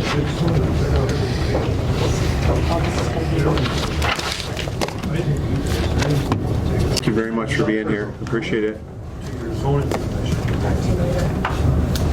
See ya. Thank you. So the other item on the agenda is another conditional use permit. So again, we have the 5 items that we've gone through. You have their list. So I mean, this is to, so the Planning and Zoning Commission met on Thursday, April 14, 2022 to hold a public hearing on a conditional use permit application submitted by Stephen Costley. Is there anybody representing Costley's online by chance? I don't think so. I didn't see anybody earlier either, so I don't think we held them up. So the parcel is located on Rainy Lake off Highway 11 East, adjacent to Shea Shea Resort. The applicant indicates they would like to convert the main level, 3 bedrooms of the existing residential dwelling into a short-term vacation rental property, i.e. less than monthly terms, including rental of boats and paddle boards. As per the 1975 Koochiching County zoning ordinance, approval of conditional use permit is required for conducting a recreation service-oriented business, such as the proposed use. Current county policy is if rental is on a monthly or longer term, then there is no zoning or conditional use requirement. After the owners provided information and answered questions, the Planning and Zoning Commission unanimously made the recommendation to approve the conditional use permit application as submitted. And I included the staff report and the Planning and Zoning Commission meeting summary for your review. So this is, I guess, on the table for you guys to consider. All right, I'll open it for discussion. So again, going through the 5 questions, I think is important just to read them and talk about the issues related to it. So.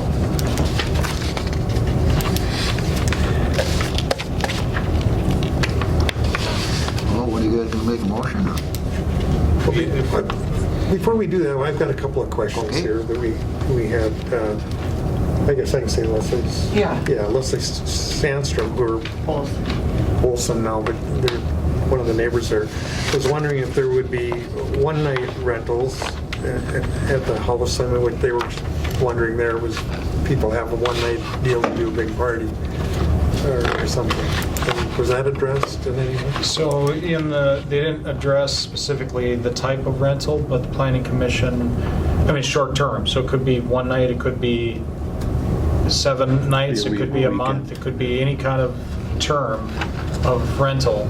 Currently, that's what's being proposed. And you could put restrictions on the conditional use permit or conditions, just similar to any of the other conditional use permits. So, if you wanted to make it, a different type of term, I suppose you could do that. But the request is to make it short-term rental with no restrictions along that line, as far as timeline, how long someone could rent it for. So your question was then, Wade, something so that people don't have it as a one-night party spot, and then right, they come in and have a big Halloween party, and then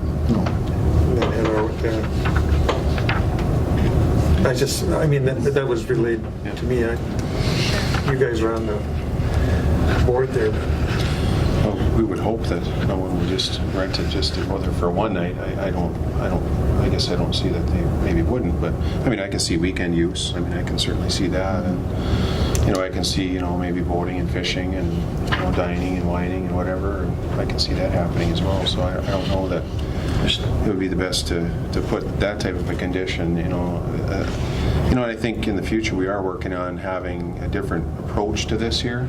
So far as these here, I think we're working towards maybe doing something a little bit different, maybe a little more streamlined, and would I think be a little bit easier to actually move forward with. So instead of here. I guess if it was being abused, I mean, we've got the sheriff's office to. Right. They're very similar to other concerns of other property owners on the last conditional use permit as well. I mean, boating and excessive noise, and that can be handled by law enforcement and some of the rules that we have. So yeah, I think that maybe, obviously if there's an issue there and they're having troubles, I would certainly call and make it known that there's issues there. I'm sure the owner doesn't want to be a bad neighbor either, so I wouldn't certainly think. All right, thank you. Great. Kevin, please.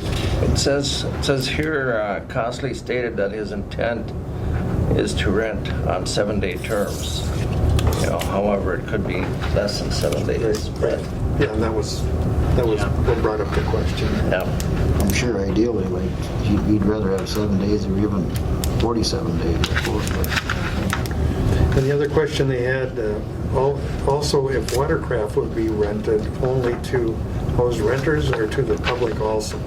I mean, did that issue come up? It did, and there was some discussion about it. I'm not sure it was, there was different feelings related to it, but I think, again, this board can decide to put conditions on it that, can be rented. I mean, there's various ways you could do it. You can put a condition that says that they can only rent it to people that are renting the facilities, or you could put a condition that, or you could put no conditions on it, where, they could rent to anyone. But, that's a decision that you'd have to make if you want to put a condition on it that requires only rental to people that are renting the facility. I think one of the issues they had too was jet skis, but it sounds like that wasn't even, or it did say no jet skis. I didn't know that. It says he did not consider rental of jet skis in his proposal. So he did not, but that's not something in his application that he says he wouldn't consider. That's right. It just says he hasn't thought about it. That's all. Yeah. So if he did want to do rentals, he would have to come back to the. No. So under the application, he's saying watercraft, which means any kind. Anything. And paddle boards. And Does the park allow jet skis? No. That's what I thought. Yeah. I wasn't positive on that, but that's what I thought it was. But they would be allowed in that area and into Black Bay and then further to the west. Yep. But if the county, or if you as a board wanted to put those conditions on there, such as no rental jet skis, that you could do that. You can do anything as far as conditions. So. Excuse me, the cut does state rent boats and paddleboards. Right. So it doesn't define. But it it's not. doesn't, because No. somebody might call a jet ski a That's boat. correct. Yeah. Well, it No. doesn't say watercraft, it says boats. Boats, but But you could consider a water. I could interpret that as. That's correct. Yeah. So if you want to put conditions, you can. Like we couldn't. That's certainly your decision. Well, it's just what the neighbors are. That's what. That's their concern. They're okay with the rest of it, but that was their one concern. I don't think the applicant, I think the applicant's intent was to have it available for his clients. Yep. I don't think his intent was to have a rental place for anyone, but again, that's not exactly what it says in his application, so. Yeah. And then I've got a question on boats, as you mentioned. It says Minnesota Department of Health would allow, to be allowed 1 bed per bedroom with maximum of 2 people per bed. So it's a 3-bedroom place, so that would be 6 guests. And then he does not propose to change anything with the existing dock. He did not consider rental of jet skis in his proposal. The maximum number of boats moored at any time would be no more than 4. However, somebody else in here stated that generally they have 2 people per boat. So with 6 guests, that'd be maximum of 3 boats. Yeah, two per boat. Yep. There is one more thing on so at his place, so this is a proposal for the first floor of that main house, but he does rent on a long-term basis an apartment above the garage. And so maybe that's the other boat that you're referring to. Could be. That would be added to the... So he asked for how many boats? 3 boats or 4 boats? Well, he said for the application that he's applying for, it looks like maybe 4. Okay. No more than 4 boats. So I don't know what the other place holds, but His existing docking would limit the number of boats, so. Yeah, his dock is one of those. Yeah. Like, it's kind of designed for 4 boats, 2 on each arm. Yeah. Steve, you're online. Can you hear? Steve Blair? Is there, turn your deal on there. Oh, Steve. Yeah, I can hear you now. Can you just maybe, there was a question about number of boats and what the applicant was requesting there. Was that part of his application, the number of boats? Or what would you say about that? No, that he only stated that because Winger brought it up. Winger wanted no more than 2. His adjacent neighbor. Oh, yeah. In Winger's correspondence email to you, he wanted no more than 2. And Steve Coxley said, well, I foresee no more than 4. Thank you. Any other questions for Steve? I mean, Steve's got some. So there's a 4-boat limit. That's what he's proposing, yeah. Okay. Steve, in those conversations, did the issue of these jet boats ever come up that you're aware of? Only in those 2 correspondents, both the Winger and the Mike Olson and Leslie Olson one, they wanted some conditions about jet skis. And during the meeting, the applicant was attended via Zoom, and he said he never even considered having jet skis. So He didn't rule it out. Right, but you could put conditions on it. So maybe and say, don't allow jet skis. Maybe that'd be the way to do it. As long as he agreed to it, then that would make everybody happy. Or don't allow rental of jet skis. If someone personally brings their own jet Right. ski, how do you? You can't stop that. How do you No. stop that? No. Like a guest could bring their own. No rental of jet Just a skis. rental, that'd be perfect. Are you guys okay with that? Jason? I think that would be okay, yeah. Yeah, because if one of the guests comes up with a jet ski, it's kind of hard to... Well, maybe we could do that then with that amendment. Wade? Yeah, go ahead, Steve. I think the neighbors didn't want it turning into a weekend party house either. And they said that Shakespeare only rents on 7-day terms. And they wanted to see this conducted in the same manner. I didn't catch it. Say that the neighbors didn't want to see it as a party house. Right. And that the Shay currently, they believe, rents on a weekly basis, and they would like to see this rented similarly, so that it's not shorter than a 1-week rental. Yep. That's what the neighbors were asking. Okay. But that's hard for a weekend, long weekend. What's that? Well, some people might want a long weekend. Right. Yeah. Well, is that standard on the lake? So you or can- is No, 3 days it can standard? vary. No, it can be varied. Well, I mean, I can see if you had a 3-day, We're even on it, it wouldn't cut assuming down that's on what the Shake party. Shack does. Yeah, and I We haven't don't know verified that that. for a That's fact. right. I'm sure if they weren't renting it out on a weekly basis, they would say, But well, I we mean, need to rent it but say whenever if we you can have rent it. So a wedding, it was 3 days, and 1 day, whatever. Friday, Saturday, Friday, Saturday, Sunday, Something or we should Thursday, look at Friday, there, or Saturday, what do you I don't think so. I don't It's too hard to. It's hard to How do you govern. control I that? think if there's complaints, the sheriff deals with it. Okay, and maybe that's the answer, right there. Yeah. Okay, You so must have there's done no this limit, before. long or short-term limit on it? What was that, Wayne? There's no short or long-term limit on the rental then? Well, it can be, but the applicant is not asking. He's Okay, asking okay. just to do short-term rental and no restriction on his ability to rent it for 1 day or 3 days or a week Okay, or whatever. all But his intent, he said, was to do a week at a time, but the economics of that, if you don't have the business Yeah. and someone says, I'll take it for 3 days, the business is going to say, well, I'll rent it for 3 days, In an ideal world, you can rent it that. That's correct, yeah. Flexibility. Should we do the first question? Will the proposed use conflict with the intent of the Koochiching County Shoreline Management Ordinance or other applicable rules? No, or will the proposed use conflict? No. It is if it was approved. Then what would make that any different than a resort renting out a cabin for 3 days? No different. That's what I'm saying. No different. Yeah. So number 2 is, will the proposed proposed use cause any unreasonable adverse effects on the adjacent properties. That's a consideration with the jet skis. I think that's a good compromise, is to not allow them at least to rent them. So there is no, you can't ever rent them, you might say. But like you say, if they're going to bring up their own equipment, you can't really stop them from doing that. I mean, that's the use and enjoyment.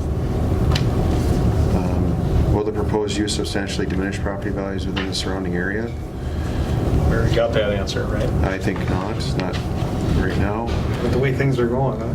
Well, the assessor stated, Yeah. Yeah. Will the proposed use impede the normal and orderly development and improvement of the surrounding property for uses predominant in the area?